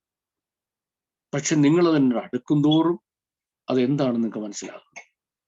ഇതുപോലെ നമ്മൾ ആട്രിബ്യൂട്ട്സ് ഓഫ് ഗോഡ് എന്ന ചാപ്റ്റേഴ്സ് വായിച്ചിട്ട് വേദപുസ്തകം നോക്കുമ്പോൾ ഇതെല്ലാം ശരിയാ, നമുക്ക് പിന്നെ സംശയമില്ല. നമ്മൾ പുസ്തകം അടച്ചു വെച്ചു, നമ്മളത് പഠിപ്പിക്കാൻ പോകും. നമ്മൾ അടുത്ത ബൈബിൾ കോളേജിൽ സാറായി, അല്ലെ യൂട്യൂബിൽ ചാനൽ ഓപ്പൺ ചെയ്ത് പഠിപ്പിക്കാനും ഗുഡ്. പക്ഷേ നമുക്ക് വേദപുസ്തകത്തൊന്ന് അടുക്കാം, നമുക്കൊന്ന് അടുത്ത് ഈ ഡിസ്റ്റൻസ് ഒന്ന് കുറയ്ക്കാം. നമ്മളും വിശുദ്ധ തിരുവെഴുത്തും തമ്മിൽ 2000 വർഷത്തെ ഡിസ്റ്റൻസ് ഉണ്ട്. ആ ഡിസ്റ്റൻസ് ഒന്ന് സോർട്ട് ഔട്ട് ചെയ്ത് നമുക്കൊന്ന് അടുത്ത് വരാം. അടുത്ത് വന്നപ്പോൾ നമുക്ക് മനസ്സിലാകുന്ന ഷോക്കിംഗ് ട്രൂത്ത് എന്ന് പറയുന്നത്, ഈ systematic theology attributes of God എന്ന ടൈറ്റിൽ ദൈവത്തിന്റെ ആട്രിബ്യൂട്ട്സ് ആണെന്ന് പറഞ്ഞു. എത്രയും കാര്യങ്ങൾ പറഞ്ഞിട്ടുണ്ടോ അത്രയും കാര്യങ്ങളും വിശുദ്ധ വേദപുസ്തകത്തിലെ ദൈവത്തിന്റെ ആട്രിബ്യൂട്ട്സ് അല്ല, ഗ്രീക്കിലെ ദൈവത്തിന്റെ ആട്രിബ്യൂട്ട്സ് ആണ്. വിശുദ്ധ വേദപുസ്തകത്തിലെ ദൈവത്തിന്റെ ആട്രിബ്യൂട്ട്സ് അല്ല. കാരണം വിശുദ്ധ വേദപുസ്തകത്തിലെ ദൈവം is not a God of attributes but a God of activities. പ്രവർത്തനങ്ങളുടെ ദൈവമാണ്, ആട്രിബ്യൂട്ട്സിന്റെ ദൈവമല്ല. അപ്പൊ ഞാൻ ഒരു ചാപ്റ്റർ പറഞ്ഞത്, ഒരു ചാപ്റ്ററിന്റെ ഒരു ചെറിയ ആ ടോപ്പിൽ മാത്രമേ ഞാൻ ടച്ച് ചെയ്തുള്ളൂ. ഇനി തിയോളജി പഠിപ്പിക്കുന്ന അടുത്ത 12 ടോപ്പിക്സ് ഉണ്ട്, മേജർ ടോപ്പിക്സ് ഉണ്ട്. ആ 12 മേജർ ടോപ്പിക്സിലൂടെ നിങ്ങൾ പോയിട്ട് ഞാൻ ഈ പറഞ്ഞ പോലെ വേദപുസ്തകത്തോട് അടുപ്പിച്ചത് കൊണ്ടുവെക്കണം. നമ്മളും ബൈബിളും നമ്മളുടെ ഡിസ്റ്റൻസ് മാക്സിമം ഒന്ന് കുറയ്ക്കണം. കുറച്ചിട്ട് അങ്ങോട്ട് അടുത്ത് വരണം. അങ്ങോട്ട് അടുത്ത് വരുമ്പോൾ നമ്മൾ മനസ്സിലാക്കുന്ന ഒരു ഷോക്കിംഗ് ഫാക്ടർ ഉണ്ട്. എന്തോ ഷോക്കിംഗ് ഫാക്ടർ? ആ ഷോക്കിംഗ് ഫാക്ടർ എന്ന് പറയുന്നത് നോ, ഇതല്ല ബൈബിൾ എന്ന്. ഇനി നിങ്ങൾ ശ്രദ്ധിച്ചോണം, നമ്മുടെ ആത്മീയ നിലനിൽപ്പിന്റെ 2 ബേസിസാണ്. ഞാൻ നേരത്തെ പറഞ്ഞതാ, ഒരു പ്രാവശ്യം വീണ്ടും പറയാം. ഒന്നാമത്തെ ബേസിസ് സ്വർഗത്തിലാണ് നമ്മുടെ അടിസ്ഥാനം. ആ അടിസ്ഥാനം പിതാവ്, പുത്രൻ, പരിശുദ്ധാത്മാവ്, ഈ ത്രിയേക ദൈവത്തിന്റെ ട്രിനിറ്റേറിയൻ ബേസ്മെന്റ് ആണ് നമ്മുടെ അടിസ്ഥാനം. ഈ ട്രിനിറ്റേറിയൻ ബേസ്മെന്റ് അതിനെ അഫക്റ്റ് ചെയ്യാൻ സാത്താന് കഴിയത്തില്ല. പിതാവായ ദൈവത്തെ അശുദ്ധനാക്കുന്നോ, പുത്രനായ ദൈവത്തെ അശുദ്ധനാക്കുന്നോ, പരിശുദ്ധാത്മാവായ ദൈവത്തെ അശുദ്ധനാക്കുന്നതിനോ സാത്താന് കഴിയത്തില്ല, പറ്റത്തില്ല. Absolutely impossible. ഇനിയും നമ്മുടെ രണ്ടാമത്തെ ബേസിസ് എന്ന് പറയുന്നത് വിശുദ്ധ വേദപുസ്തകമാണ്. അത് സ്വർഗത്തിൽ സ്ഥിരമായിരിക്കുന്നു, ഭൂമിയിൽ എഴുതപ്പെട്ടതാണ്. സ്വർഗത്തിൽ സ്ഥിരമായിരിക്കുന്നതും ഭൂമിയിൽ പരിശുദ്ധാത്മാവ് നിയോഗത്താൽ മനുഷ്യൻ എഴുതിയതുമാണ്. മനുഷ്യൻ എഴുതിയത് ശ്രദ്ധിക്കണം, മനുഷ്യൻ എഴുതിയത് മനുഷ്യന്റെ ഭാഷാശൈലിയിൽ എഴുതിയത, മനുഷ്യന്റെ ഭാഷാശൈലിയിൽ എഴുതിയത. ആ എഴുതിയതിനെ മുഴുവൻ അതിൻ്റെ ഡേ 1 മുതൽ നെഗറ്റീവായിട്ട് സ്വാധീനിക്കാൻ സാത്താൻ ശ്രമിച്ചിട്ടുണ്ട്. ഇന്ന് വരെ ശ്രമിച്ചിട്ടുണ്ട്. അപ്പം ഒരു ഗുണം എന്ന് വെച്ചാൽ, അതിന്റെ സാധാരണ ഗുണം നമ്മുടെ എക്സിസ്റ്റൻസിനെ ചോദ്യം ചെയ്യാം, നമ്മുടെ എക്സിസ്റ്റൻസിനെ നശിപ്പിച്ചു കളയാം. ഇതിനു വേണ്ടി സാത്താൻ ശ്രമിച്ചു എന്ന കാര്യം ഏറ്റവും ഭംഗിയായിട്ട് അറിയാവുന്ന എഴുത്തുകാരനായിരുന്നു അപ്പോസ്തലനായ പൗലോസ്. ഇനി ഞാൻ പറയുന്ന കാര്യം ഇതെല്ലാം ഞാൻ ഓടിച്ചങ്ങ് പറയുകയാണ്. എനിക്ക് ധാരാളം ദിവസങ്ങൾ എടുത്ത് എക്സ്പ്ലെയിൻ ചെയ്യേണ്ട കാര്യങ്ങളാണ്. ചാങ്കുട്ടി ഞാൻ പറഞ്ഞ പോലെ നമ്മുടെ ഒലിവ് ട്രീ മീറ്റിംഗ്സ് വരുന്നുണ്ട്.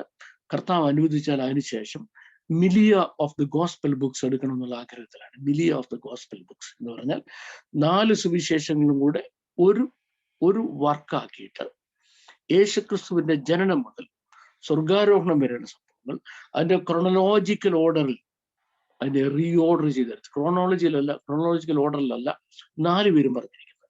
അതിന്റെ ക്രോണോളജിക്കൽ ഓർഡറിൽ റീഫിക്സ് ചെയ്തിട്ട് ഞാൻ ആദ്യം പറഞ്ഞ ഒറിജിനൽ ലാംഗ്വേജിൽ, ഒറിജിനൽ പശ്ചാത്തലത്തിൽ അതെല്ലാം നമുക്ക് എനിക്ക് പറഞ്ഞു തരുന്നുള്ള ഒരു പ്രൊഫൗണ്ടായ സ്റ്റഡിയാണ് നമ്മുടെ ഒലിവ് ട്രീ മീറ്റിംഗിന് ശേഷം എൻ്റെ മനസ്സിലുള്ളത്. നിങ്ങൾ ദയവായിട്ട് പ്രാർത്ഥിക്കണം. നിങ്ങളുടെ പ്രാർത്ഥന മാത്രമാണ് എനിക്ക് ഇന്ന് വരെ ദൈവസന്നിധിയിൽ നിങ്ങളുടെ മുമ്പിൽ നിലനിൽക്കാൻ കഴിഞ്ഞിരിക്കുന്നത്, ശുശ്രൂഷിക്കാൻ കഴിയുന്നത്. വീണ്ടും തുടർന്ന് നിങ്ങളുടെ പ്രാർത്ഥന ലഭിച്ചെങ്കിൽ മാത്രമേ എനിക്കിത് മുന്നോട്ട് കൊണ്ടുപോകാൻ കഴിയത്തുള്ളൂ. കാരണം ഞാൻ എന്നിൽ തന്നെ അശക്തനും രോഗിയും ബലഹീനനും ധാരാളം മെഡിക്കൽ കണ്ടീഷൻസ് ഉള്ള ഒരാളാണ് ഞാൻ. Okay, let's come back to the topics. അപ്പം അത് വരുന്ന ഞാൻ ഈ പറഞ്ഞ കാര്യങ്ങളെല്ലാം നിങ്ങൾക്ക് വിശദീകരിച്ച് എങ്ങനെ ഏത് പോയിന്റിൽ ഡീവിയേറ്റ് ചെയ്തെന്ന് പറയാം. ഇപ്പൊ എനിക്ക് കൺക്ലൂഡ് ചെയ്യണം. എൻ്റെ കൺക്ലൂഷനിലേക്ക് വരിക. ഞങ്ങൾ ദൈവവചനത്തോട് കൂട്ട് ചേർക്കുന്നവർ അല്ല. 2 കൊരിന്ത്യർ 2-ാം അധ്യായം 17-ാം വാക്യം അവിടെ ഞാൻ കൺക്ലൂഡ് ചെയ്യാൻ പറഞ്ഞു. ഞാൻ ഏതായാലും ഓർക്കത്തില്ലായിരുന്നു. എന്ന് പറയുമ്പം പൗലോസിന്റെ കാലത്ത് ആരുണ്ടായിരുന്നു? വേദപുസ്തകത്തെ തിരുത്തി പഠിപ്പിക്കുന്ന ആളുകൾ ഉണ്ടായിരുന്നു. അവരാരായിരുന്നു? അവര് ജുഡായിക്ക് ക്രിസ്ത്യൻസ് ആയിരുന്നു. അവരുടെ ടീച്ചിങ്സ് എന്തായിരുന്നു? അത് നമുക്ക് ഒലിവ് ട്രീ മീറ്റിംഗിന്റെ ഇൻട്രഡക്ഷൻ ക്ലാസ്സിൽ പറയേണ്ടതാണ്. ജുഡായിസവും ഹെബ്രായിസവും തമ്മിലുള്ള വ്യത്യാസം ഉണ്ടാകുന്നത്. ഇത് രണ്ട് ഡേഞ്ചറസ് വേൾഡ് ആണ് കേട്ടോ. ഓപ്പോസിറ്റായ 2 വേൾഡാണ്. വളരെ കുറച്ച് പേർക്ക് അതിന്റെ വ്യത്യാസം തിരിച്ചറിയാൻ കഴിഞ്ഞിട്ടുള്ളൂ. എന്നെ ജുഡായിക്കാണെന്ന് കളിയാക്കുന്ന ആളുകൾ ഇപ്പോഴേ ഉണ്ട്.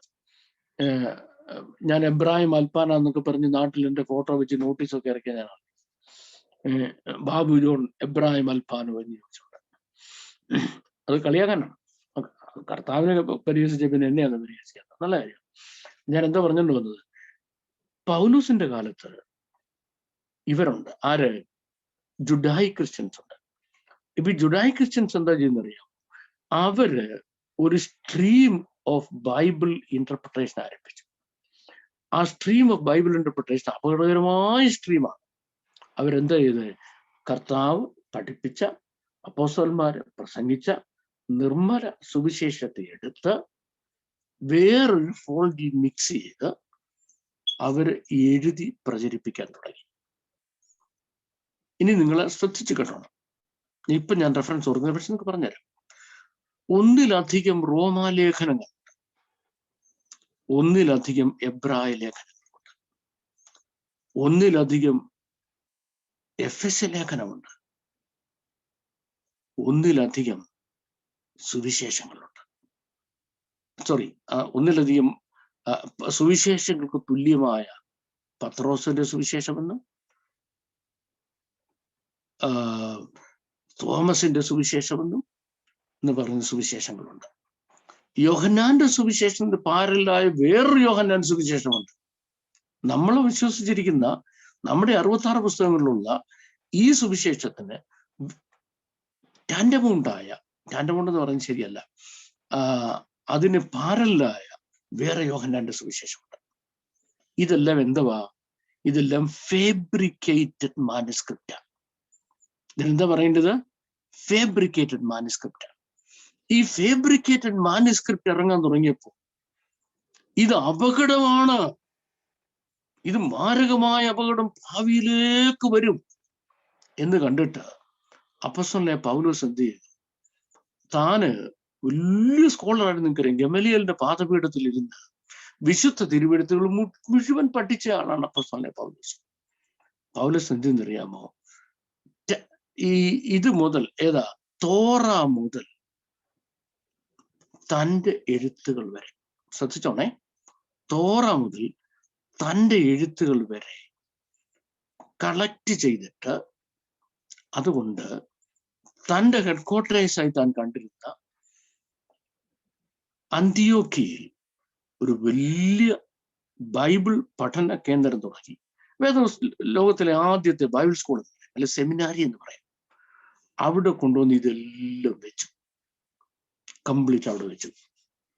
ഏതാണ്ട് 458 മാനുസ്ക്രിപ്റ്റുകളുണ്ട്. 458 മാനുസ്ക്രിപ്റ്റുകളുണ്ട്.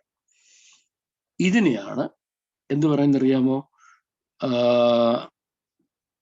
ആന്റിയോക്കിയൻ മാനുസ്ക്രിപ്റ്റ് എന്ന് പറയും. ഇതിനെ ആന്റിയോക്കിയൻ മാനുസ്ക്രിപ്റ്റ് എന്ന് പറയും. ശ്രദ്ധിച്ചോണം. എന്താ പൗലോസ് അങ്ങനെ ചെയ്യാൻ കാര്യം എന്നറിയാമോ? ഞാൻ മുമ്പേ ഒരു കാര്യം പറഞ്ഞില്ലയോ, പാരലായിട്ട് ബൈബിൾ എഴുതാൻ തുടങ്ങിയെന്ന്. ഈ പാരലായിട്ട് ബൈബിൾ എഴുതാൻ തുടങ്ങിയത് ഇവരെന്തെന്നറിയാമോ? ലോകത്തിലെ സെക്കൻഡ് ലാർജസ്റ്റ് ലൈബ്രറിയാണ് അലക്സാണ്ട്രിയൻ ലൈബ്രറി. അത് ഞാൻ മുമ്പേ നിങ്ങളോട് പറഞ്ഞതാണ്. ഈ അലക്സാണ്ട്രിയൻ ലൈബ്രറിയിൽ കൊണ്ടുവച്ചിട്ട് ഇതാണ് ശരി എന്ന് പ്രചരിപ്പിക്കാൻ തുടങ്ങി. എത്ര മാനുസ്ക്രിപ്റ്റുകളുണ്ട്? 45 മാനുസ്ക്രിപ്റ്റ് ഉണ്ട് വേദപുസ്തകത്തിൻ്റെതായ. അപ്പൊ 458 മാനുസ്ക്രിപ്റ്റ് വേദപുസ്തകത്തിന്റെ എവിടെ ഇരിക്കുന്നു? അന്ത്യോക്യയിൽ ഇരിക്കുന്നു. 45 മാനുസ്ക്രിപ്റ്റ് എവിടെ ഇരിക്കുന്നു? അലക്സാണ്ട്രിയയിൽ ഇരിക്കുന്നു. അതിന് അലക്സാണ്ട്രിയൻ മാനുസ്ക്രിപ്റ്റ് എന്ന് പറയും. പിടികിട്ടിയല്ലോ? 2 മാനുസ്ക്രിപ്റ്റൽ ഒറിജിൻസ്, 2 മാനുസ്ക്രിപ്റ്റൽ ഒറിജിൻസ്. മൂന്നാമത്തെ മാനുസ്ക്രിപ്റ്റിനെ പറ്റി ഞാനിപ്പം പറയാം, മാനുസ്ക്രിപ്റ്റ് ഒറിജിനെ പറ്റി. അപ്പൊ ഈ രണ്ടാമത്തെ മാനുസ്ക്രിപ്റ്റിന്റെ പ്രത്യേകത എന്ന് പറഞ്ഞാൽ, മനുഷ്യന്റെ ഇച്ഛയ്ക്കും ചിന്തയ്ക്കും ഇഷ്ടത്തിനും അനുസരിച്ച് വേദപുസ്തകത്തെ എല്ലാ വഷളത്തരങ്ങളും അനുവദിക്കുന്ന രീതിയിൽ തിരുത്തി എഴുതി. പ്രത്യേകിച്ച് പാശ്ചാത്യ ലോകത്തിന്റെ വഷളത്തരങ്ങളെ അംഗീകരിക്കുന്ന രീതിയിൽ തിരുത്തി എഴുതി അലക്സാണ്ട്രിയൻ മാനുസ്ക്രിപ്റ്റ്. അപ്പൊ നോക്കിക്കോണേ, നമ്മുടെ മഹാസ്കോളേഴ്സൊക്കെ ഈ അലക്സാണ്ട്രിയൻ മാനുസ്ക്രിപ്റ്റിൽ പോയി പറഞ്ഞിട്ട് വേദപുസ്തകത്തിൽ പറഞ്ഞ അത് ശരിയല്ല, ഇത് ശരിയല്ല, ഇത് ശരിയല്ല, ഇത് ശരിയല്ലെന്ന് വേദശാസ്ത്രികൾ എന്ന് പറയുന്ന വേദശാസ്ത്ര അജ്ഞന്മാര് ഇതും പറയാൻ തുടങ്ങി. 2, 3 നൂറ്റാണ്ടായപ്പോ, 1-ാം നൂറ്റാണ്ടിലെ തുടങ്ങി, 2, 3 നൂറ്റാണ്ടായപ്പോ ഇതിനെതിരായിട്ട് സഭാപിതാക്കന്മാര് വളരെ ശക്തിയായിട്ട് എഴുതിക്കൊണ്ട്. ഏതിനെതിരായിട്ട്? അലക്സാണ്ട്രിയൻ മാനുസ്ക്രിപ്റ്റിനെതിരായിട്ട് ശക്തിയായി എഴുതിക്കൊണ്ട്. അതിനെയാണ് നമ്മൾ അപ്പോളജറ്റിക്സ് എന്ന് പറയുന്നത്. നിങ്ങളുടെ വായിക്കാൻ സമയമുള്ളവര് അപ്പോളജറ്റിക്സ് എടുത്തിട്ട് ആ കാലങ്ങളിൽ എഴുതിയ അപ്പോളജറ്റിക്സ്, പാപ്പീസ് പോലെ ഉള്ള ആളുകൾ എഴുതിയ അപ്പോളജറ്റിക്സ് എടുത്ത് നിങ്ങൾ വായിക്കണം. അപ്പൊ നിങ്ങൾക്ക് മനസ്സിലാകും അലക്സാണ്ട്രിയൻ മാനുസ്ക്രിപ്റ്റ് എന്ന് പറഞ്ഞ എന്താണെന്നും അന്റിയോക്യൻ മാനുസ്ക്രിപ്റ്റ് എന്ന് പറഞ്ഞ എന്താണെന്നും ഒറിജിനൽ ബൈബിൾ എന്ന് പറഞ്ഞ ഏതിൽ നിന്ന് വന്നതാണെന്നും അതിനെതിരായിട്ടുള്ള പോരാട്ടം എന്തായിരുന്നു. അത് കഴിഞ്ഞ് നൂറ്റാണ്ടുകൾ ഈ റിഫ്റ്റ് ഇങ്ങനെ നടന്നുകൊണ്ടിരിക്കുമ്പോ ആണ് എന്ത് പറ്റിയെന്നറിയാമോ? ഇംഗ്ലീഷിലെ ഭാഷ തെറ്റാണ്, കിങ് ജെയിംസിന്റെ ഭാഷ തെറ്റാണ്. അത് പിള്ളേർക്കൊന്നും മനസ്സിലാകുന്നില്ല. അതുകൊണ്ട് പിള്ളേർക്ക് മനസ്സിലാകുന്ന ഭാഷയിൽ നമുക്ക് വേദപുസ്തകം ഉണ്ടാവണമെന്ന് പറഞ്ഞ് എന്ത് പറ്റിയെന്നറിയാമോ? ഒരു പുതിയ വേദപുസ്തകം ഉണ്ടായി. അതിനെയാണ് റിവൈസ്ഡ് സ്റ്റാൻഡേർഡ് വേർഷൻ, RSV എന്ന് പറയുന്നത്. RSV ഇറങ്ങിയപ്പോ ചൂടപ്പം പോലെ വിറ്റഴിയ. കാരണം എന്തെന്നറിയാമോ? ഞാൻ ഇംഗ്ലീഷ് അധ്യാപനം നിങ്ങൾ പറഞ്ഞിട്ടുണ്ട് പണ്ടാണ്, ഇപ്പൊ ഇംഗ്ലീഷ് പഠിപ്പിക്കുന്നില്ല. പിന്നെ അണ്ണാൻ മൂത്താലും മരങ്ങേറ്റം മറക്കത്തില്ലെന്ന് പറഞ്ഞാൽ എനിക്ക് ഇച്ചിരി അറിയുകയും ചെയ്യാം. അതിന്റെ ലാംഗ്വേജ് എന്ന് പറഞ്ഞാൽ പോയറ്റിക് ലാംഗ്വേജ്, അതിമനോഹരമായ ഭാഷയാണ് ഇതിന്റെ ഭാഷ RSVയുടെ. ഇത് കണ്ടുകൊണ്ട് ആൾക്കാർ മേടിച്ച RSV. അമേരിക്കയിലെ ഒരു ദൈവദാസൻ, ഒരു ബാപ്റ്റിസ്റ്റ് പാസ്റ്റർ ഇത് വായിച്ചിട്ട് അദ്ദേഹം പറഞ്ഞു, ഞാൻ വേദപുസ്തകം പരസ്യമായി കത്തിക്കാൻ പോവാന്ന് ഡിക്ലെയർ ചെയ്തു. ഉള്ള മീഡിയ മുഴുവൻ പുള്ളി പറഞ്ഞ ദിവസം അന്ന് പുള്ളിയുടെ സഭയിൽ വന്നു. വിശ്വാസികളെ കയറി മീഡിയ റിപ്പോർട്ടുകാരന്മാരും പരസ്യമായിട്ട് അങ്ങോട്ട് എഴുന്നേറ്റ് വിശുദ്ധ വേദപുസ്തകം എന്ന് പറയുന്ന RSVയുടെ റിവൈസ്ഡ് സ്റ്റാൻഡേർഡ് വേർഷൻ അങ്ങോട്ട് എടുത്തിട്ട് അതിന്റെ യെശയ്യാ പ്രവചനത്തിൽ നിന്ന് ഒരു പെണ്ണുമ്പിള്ള ഗർഭിണിയായ മോനെ പ്രസവിക്കുന്നെഴുതിയ പേജ് ഇങ്ങോട്ട് വലിച്ചു തിരിഞ്ഞെടുത്തു. എന്നിട്ട് കത്തിച്ചു. പറഞ്ഞു, വിശുദ്ധ വേദപുസ്തകത്തിൽ കന്യക ഗർഭിണിയായ മകനെ പ്രസവിക്കുമെന്നാ. ഇത് എവിടുന്നാ ഈ കന്യക ഇപ്പൊ പെണ്ണുപിള്ളയായത്? 5-8 പ്രസവം കഴിഞ്ഞ ഒരു പെണ്ണുപിള്ളയായത്. വിളിച്ചു ഇവന്മാരെ, ഈ ട്രാൻസ്ലേറ്റ് ചെയ്തവന്മാരെ വിളിച്ചു. എവിടുന്ന് കിട്ടിയാന്ന് ചോദിച്ചു. ഒറിജിനൽ മാനുസ്ക്രിപ്റ്റിൽ നിന്ന് കിട്ടിയതാന്ന് പറഞ്ഞു. ഇപ്പോഴും ഞാൻ പേരെടുത്ത് പറയുന്നില്ല, നിങ്ങൾക്കറിയാവുന്ന സകല ബൈബിൾ കോളേജ് സെമിനാരികളും പറയുന്ന വർത്താനമാണ്. 2 വർത്താനം അവർ പറയുന്നത്. ഒന്ന്, മാനുസ്ക്രിപ്റ്റ് ഇല്ല, നശിച്ചുപോയി. 2, ഇതാ മാനുസ്ക്രിപ്റ്റ്. ഏത് മാനുസ്ക്രിപ്റ്റ്? Alexandrian manuscript. അലക്സാൻഡ്രിയൻ മാനുസ്ക്രിപ്റ്റിൽ എന്താ പറഞ്ഞിരിക്കുന്നത്? ഒരു സ്ത്രീ ഗർഭിണിയായ മകനെ പ്രസവിക്കുമെന്ന. അങ്ങനെ അല്ല. അൽ മാഖ് എന്ന് പ്രവാചകനായ യെശയ്യാ എഴുതിയ വാക്കിന്റെ അർത്ഥം ഒരു സ്ത്രീ എന്ന് അല്ല. മുമ്പ് ഞാൻ പറഞ്ഞതാ നമ്മുടെ ക്ലാസ്സിൽ. മറിച്ച് ഒരു പ്രത്യേക ഉദ്ദേശത്തിന് വേണ്ടി മാറ്റി നിർത്തിയ വിശുദ്ധയായ കന്യക എന്നാണ്. അങ്ങനെ തന്നെയാണ് അതിനർത്ഥം. അതിന് വേറൊരർത്ഥവുമില്ല. നിങ്ങൾ BDB ഡിക്ഷണറിക്ക് അത് നോക്കി. എന്നെ നിങ്ങൾ ഡിക്ഷണറി ആയിട്ട് എടുക്കണ്ട, അങ്ങനെ എടുക്കുന്ന ഞാൻ പറഞ്ഞിട്ടുമില്ല. നിങ്ങൾ BDB ഡിക്ഷണറിക്ക് നോക്ക്, എന്താ അൽ മാഖ് എന്ന വാക്കിന്റെ അർത്ഥമെന്ന്. അതിനുവേണ്ടി മാറ്റിവെച്ച കന്യകയാ. ആ കന്യകയിൽ നമ്മുടെ വാഴ്ത്തപ്പെട്ട കർത്താവ് ഈ ഭൂമിയിൽ മനുഷ്യനായി ജനിച്ചു എന്നുള്ളത് ദിവ്യമായ പരമസത്യമായിരിക്കെ അതിന് വിരുദ്ധമായി ഒരു വേദപുസ്തകം തന്നെ അങ്ങ് ഇറങ്ങി ഇംഗ്ലീഷിൽ. എന്തുവാ സോഴ്സ്? സോഴ്സ് എന്താന്ന് മനസ്സിലായോ? അതിന്റെ സോഴ്സ് ആണ് വേദപുസ്തകത്തിന്റെ അലക്സാൻഡ്രിയൻ മാനുസ്ക്രിപ്റ്റ്. നമ്മുടെ ടോപ്പിക്സ് നമ്മൾ അവസാനിക്കുമോ കേട്ടോ. From സൈനായി to അലക്സാൻഡ്രിയയാണ്. സീനായിൽ ആരംഭിച്ച വേദപുസ്തകം, സീനായുടെ ചുവട്ടിൽ സ്വർഗസ്ഥനായ ദൈവം ഇറങ്ങി വന്ന് കൊടുത്ത വിശുദ്ധ തിരുവെഴുത്തുകൾ കറങ്ങി കറങ്ങി കറങ്ങി കറങ്ങി കറങ്ങി തിരിഞ്ഞ് നൂറ്റാണ്ടുകൾ കൊണ്ട് തിരിച്ച് അലക്സാൻഡ്രിയയിലെത്തി. അലക്സാൻഡ്രിയയിലെത്തിയപ്പം 45 മാനുസ്ക്രിപ്റ്റുകളുടെയും അതിന്റെ എക്സ്പ്ലനേഷൻസിന്റെയും ഒരു വലിയ കളക്ഷനായി മാറി. ഈ മാനുസ്ക്രിപ്റ്റുകളും ഈ എക്സ്പ്ലനേഷൻസും വളരെ ദുർബുദ്ധിയോടുകൂടി ദുരുദ്ദേശപരമായി മനുഷ്യൻ എഴുതി ഉണ്ടാക്കിയ, ദുഷ്ടാത്മാവിന്റെ അശുദ്ധാത്മാവിന്റെ സാത്താന്റെ സഹായത്തോടുകൂടി മനുഷ്യൻ എഴുതി ഉണ്ടാക്കിയ മാനുസ്ക്രിപ്റ്റുകളും വ്യാഖ്യാനങ്ങളുമാണ്. ഇത് അന്ന് തന്നെ അപ്പോസ്തലനായ പൗലോസിന് അറിയാമായിരുന്നുകൊണ്ട് പറഞ്ഞു, ആ കൂട്ടരല്ല ഞങ്ങൾ. We don't belong to that category.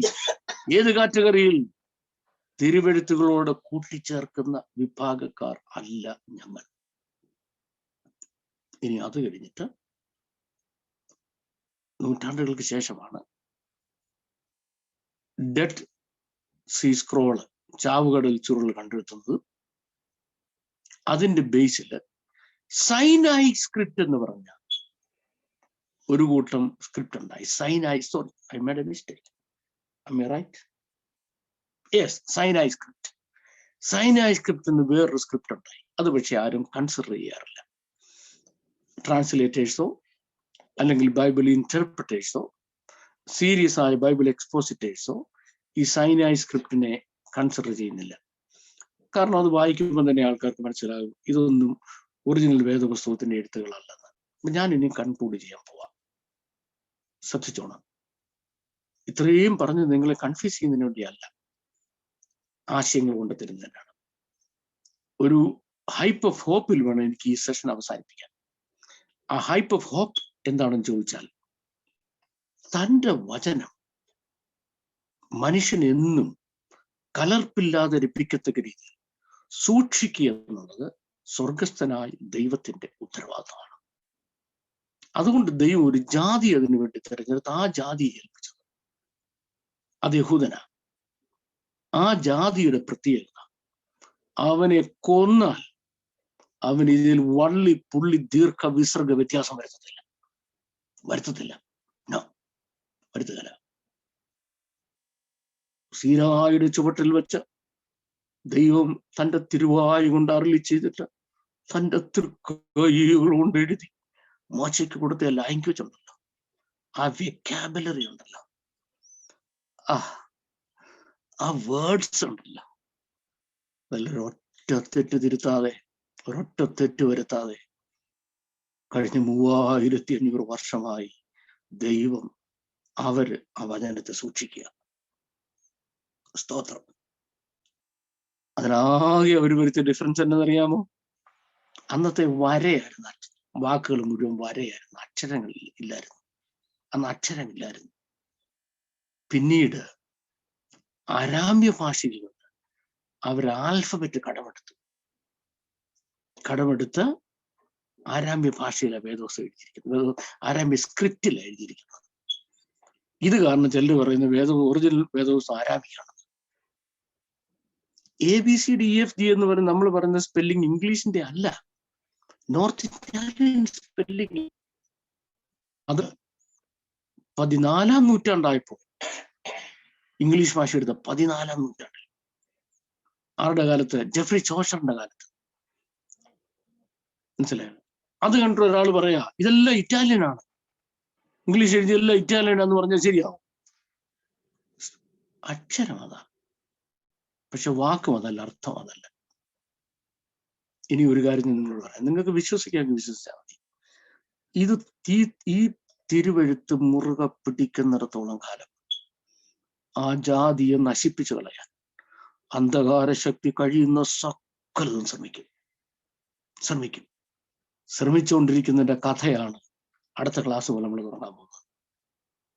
അതിന്റെ പാരലിൽ മനസ്സിലാകുന്ന ഒരു കാര്യമുണ്ട്. ഈ വചനത്തിന്റെ ശക്തി അതുപോലെ മുറുകെ പിടിക്കാൻ ശ്രമിക്കുന്ന സകല മനുഷ്യരെ, വില്യം ടിൻഡേലിന്റെ ഒക്കെ കഥ നിങ്ങളോട് ഈ കോഴ്സിൽ പറയേണ്ടത്, പക്ഷെ ഞാൻ ഇടയ്ക്ക് എനിക്കൊരു അസുഖമായി, അപ്പൊ എനിക്ക് ആ ഒരു ക്ലാസ് മിസ്സായിപ്പോയി.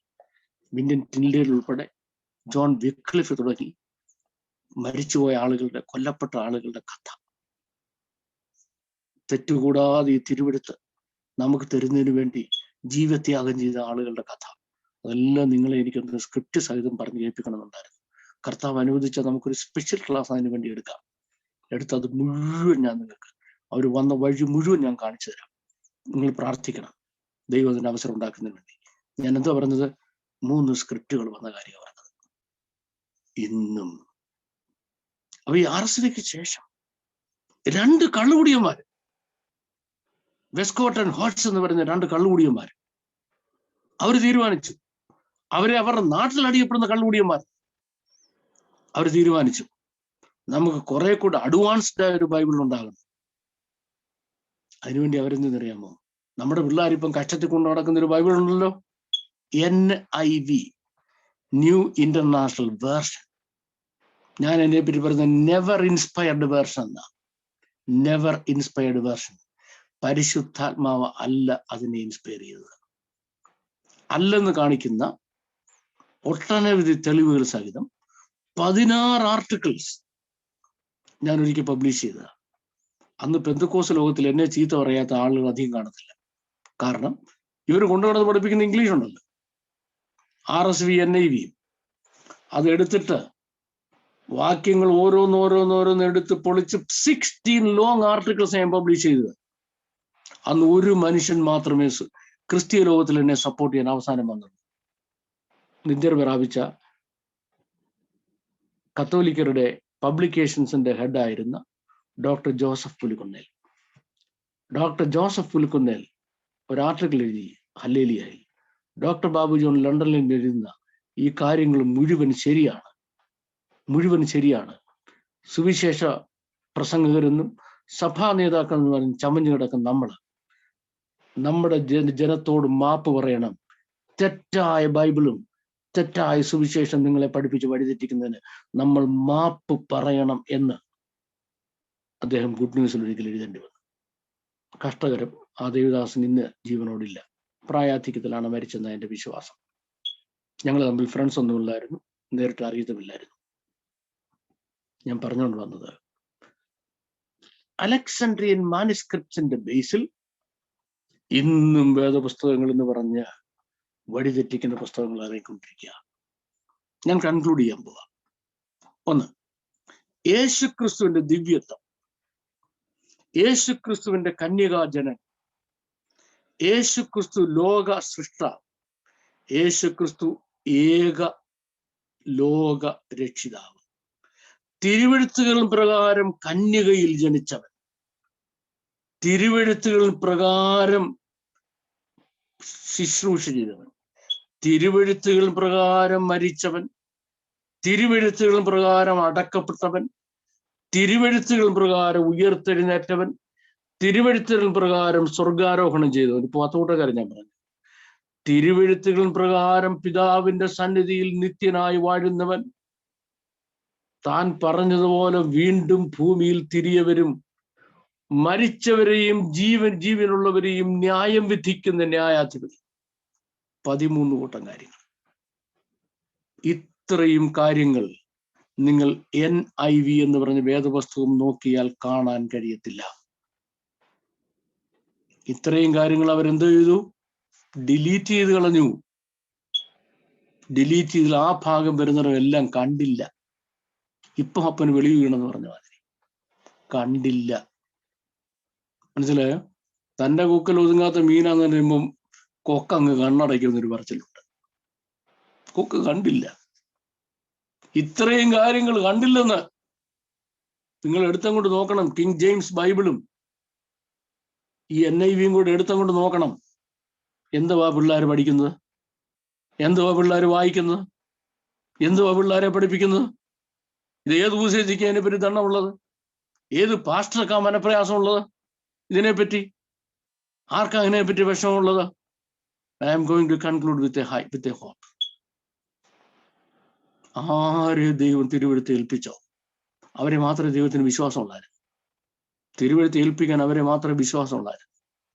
അവരുടെ കയ്യിൽ ഇന്നുമുണ്ട് അൺകറപ്റ്റഡായ വേർഷൻ. നമുക്ക് അവിടെ പോകണം. നമുക്ക് അവിടെ പോകണം. അവിടെ നിന്ന് എടുക്കണം. അവിടെ നിന്ന് പഠിക്കണം. ഈ വെസ്റ്റേൺ തിയോളജിയൻസും ഈ വെസ്റ്റേൺ തിയോളജിയും പറഞ്ഞെല്ലാം അങ്ങനെ ഇരിക്കട്ടെ. ഞാൻ അവരെ ആരും ചോദ്യം ചെയ്യാനോ അവരുടെ സ്കോളർഷിപ്പിനെ ഇൻസൾട്ട് ചെയ്യാനോ അല്ലെ അവരുടെ സ്കോളർഷിപ്പിനെ പറ്റി സംസാരിക്കാനോ ഒന്നും ഞാൻ തയ്യാറല്ല. പക്ഷേ നമ്മുടെ ഒലീവ് ട്രീ മീറ്റിംഗ്സ് കഴിഞ്ഞിട്ട് നിങ്ങൾ പ്രാർത്ഥനയോടെ, ആഗ്രഹത്തോടെ, വളരെ വിനയത്തോടെ ദൈവസന്നിധിയിൽ വന്ന് ഞായറാഴ്ചകൾ ഇരിക്കാവുന്നുണ്ടെങ്കിൽ നമുക്ക് ബേത്ലഹേം മുതൽ ഒലിവ് മല വരെ, from Bethlehem to Mount Olive എന്ന സീരിയസ് ആയ നമ്മുടെ സ്റ്റഡിയിൽ നമ്മൾ ആരുടെ അടുത്താണ് പോകുന്നത്? യഹൂദന്മാരുടെ അടുത്ത്. കാരണം 4 സുവിശേഷങ്ങൾ എഴുതിയ യഹൂദന്മാരാണ്. അത് ഒരാള് ഗ്രീക്കാന്നുള്ളത് നിങ്ങൾക്കറിയാം. പക്ഷേ പ്രോസിലേറ്റ് ആയിരുന്നു. അവരെഴുതിയ ഭാഷയിൽ, അവരെഴുതിയ സാഹചര്യത്തിൽ, ആ പശ്ചാത്തലത്തിൽ അതേ വാക്കുകൾ എടുത്തിട്ട് നമുക്ക് അവരുടെ കൂടെ പോയി നമ്മുടെ വാഴ്ത്തപ്പെട്ട കർത്താവിനെയും തൻ്റെ മിനിസ്ട്രിയെയും പറ്റിയും വളരെ ആഴത്തിൽ പഠിക്കാം. തിരുവെഴുത്തുകളിൽ നിന്ന് മാത്രം. ആരുടെയും വ്യാഖ്യാനമില്ല, ആരുടെയും വ്യാഖ്യാന ശാസ്ത്രവുമില്ല, ഒരു വ്യാഖ്യാന പുസ്തകവുമില്ല. Just from the Bible. നമുക്ക് അതിലേക്ക് തിരിയാം. ദൈവത്തിന്റെ പരിശുദ്ധാത്മാവ് നമ്മെ സഹായിക്കുമാറാകട്ടെ. ഇങ്ങനെ അനുഗ്രഹീതമായൊരു വേദി ഒരുക്കി തന്ന പ്രിയ സാങ്കുട്ടി ചായനക്കച്ചനോടുള്ള എൻ്റെ സ്നേഹവും ഞങ്ങളുടെ കുടുംബത്തിന്റെ സ്നേഹവും വന്ദനവും ഈ ക്ലാസ് അറ്റൻഡ് എല്ലാ ദൈവങ്ങളോടുള്ള വിധേയത്വം അറിയിച്ചുകൊണ്ട് ഞാൻ എൻ്റെ ക്ലാസ്സുകളെ അവസാനിപ്പിക്കുന്നു. ദൈവം നിങ്ങളെല്ലാവരെയും അനുഗ്രഹിക്കുമാറാകട്ടെ. Thank you everybody very much.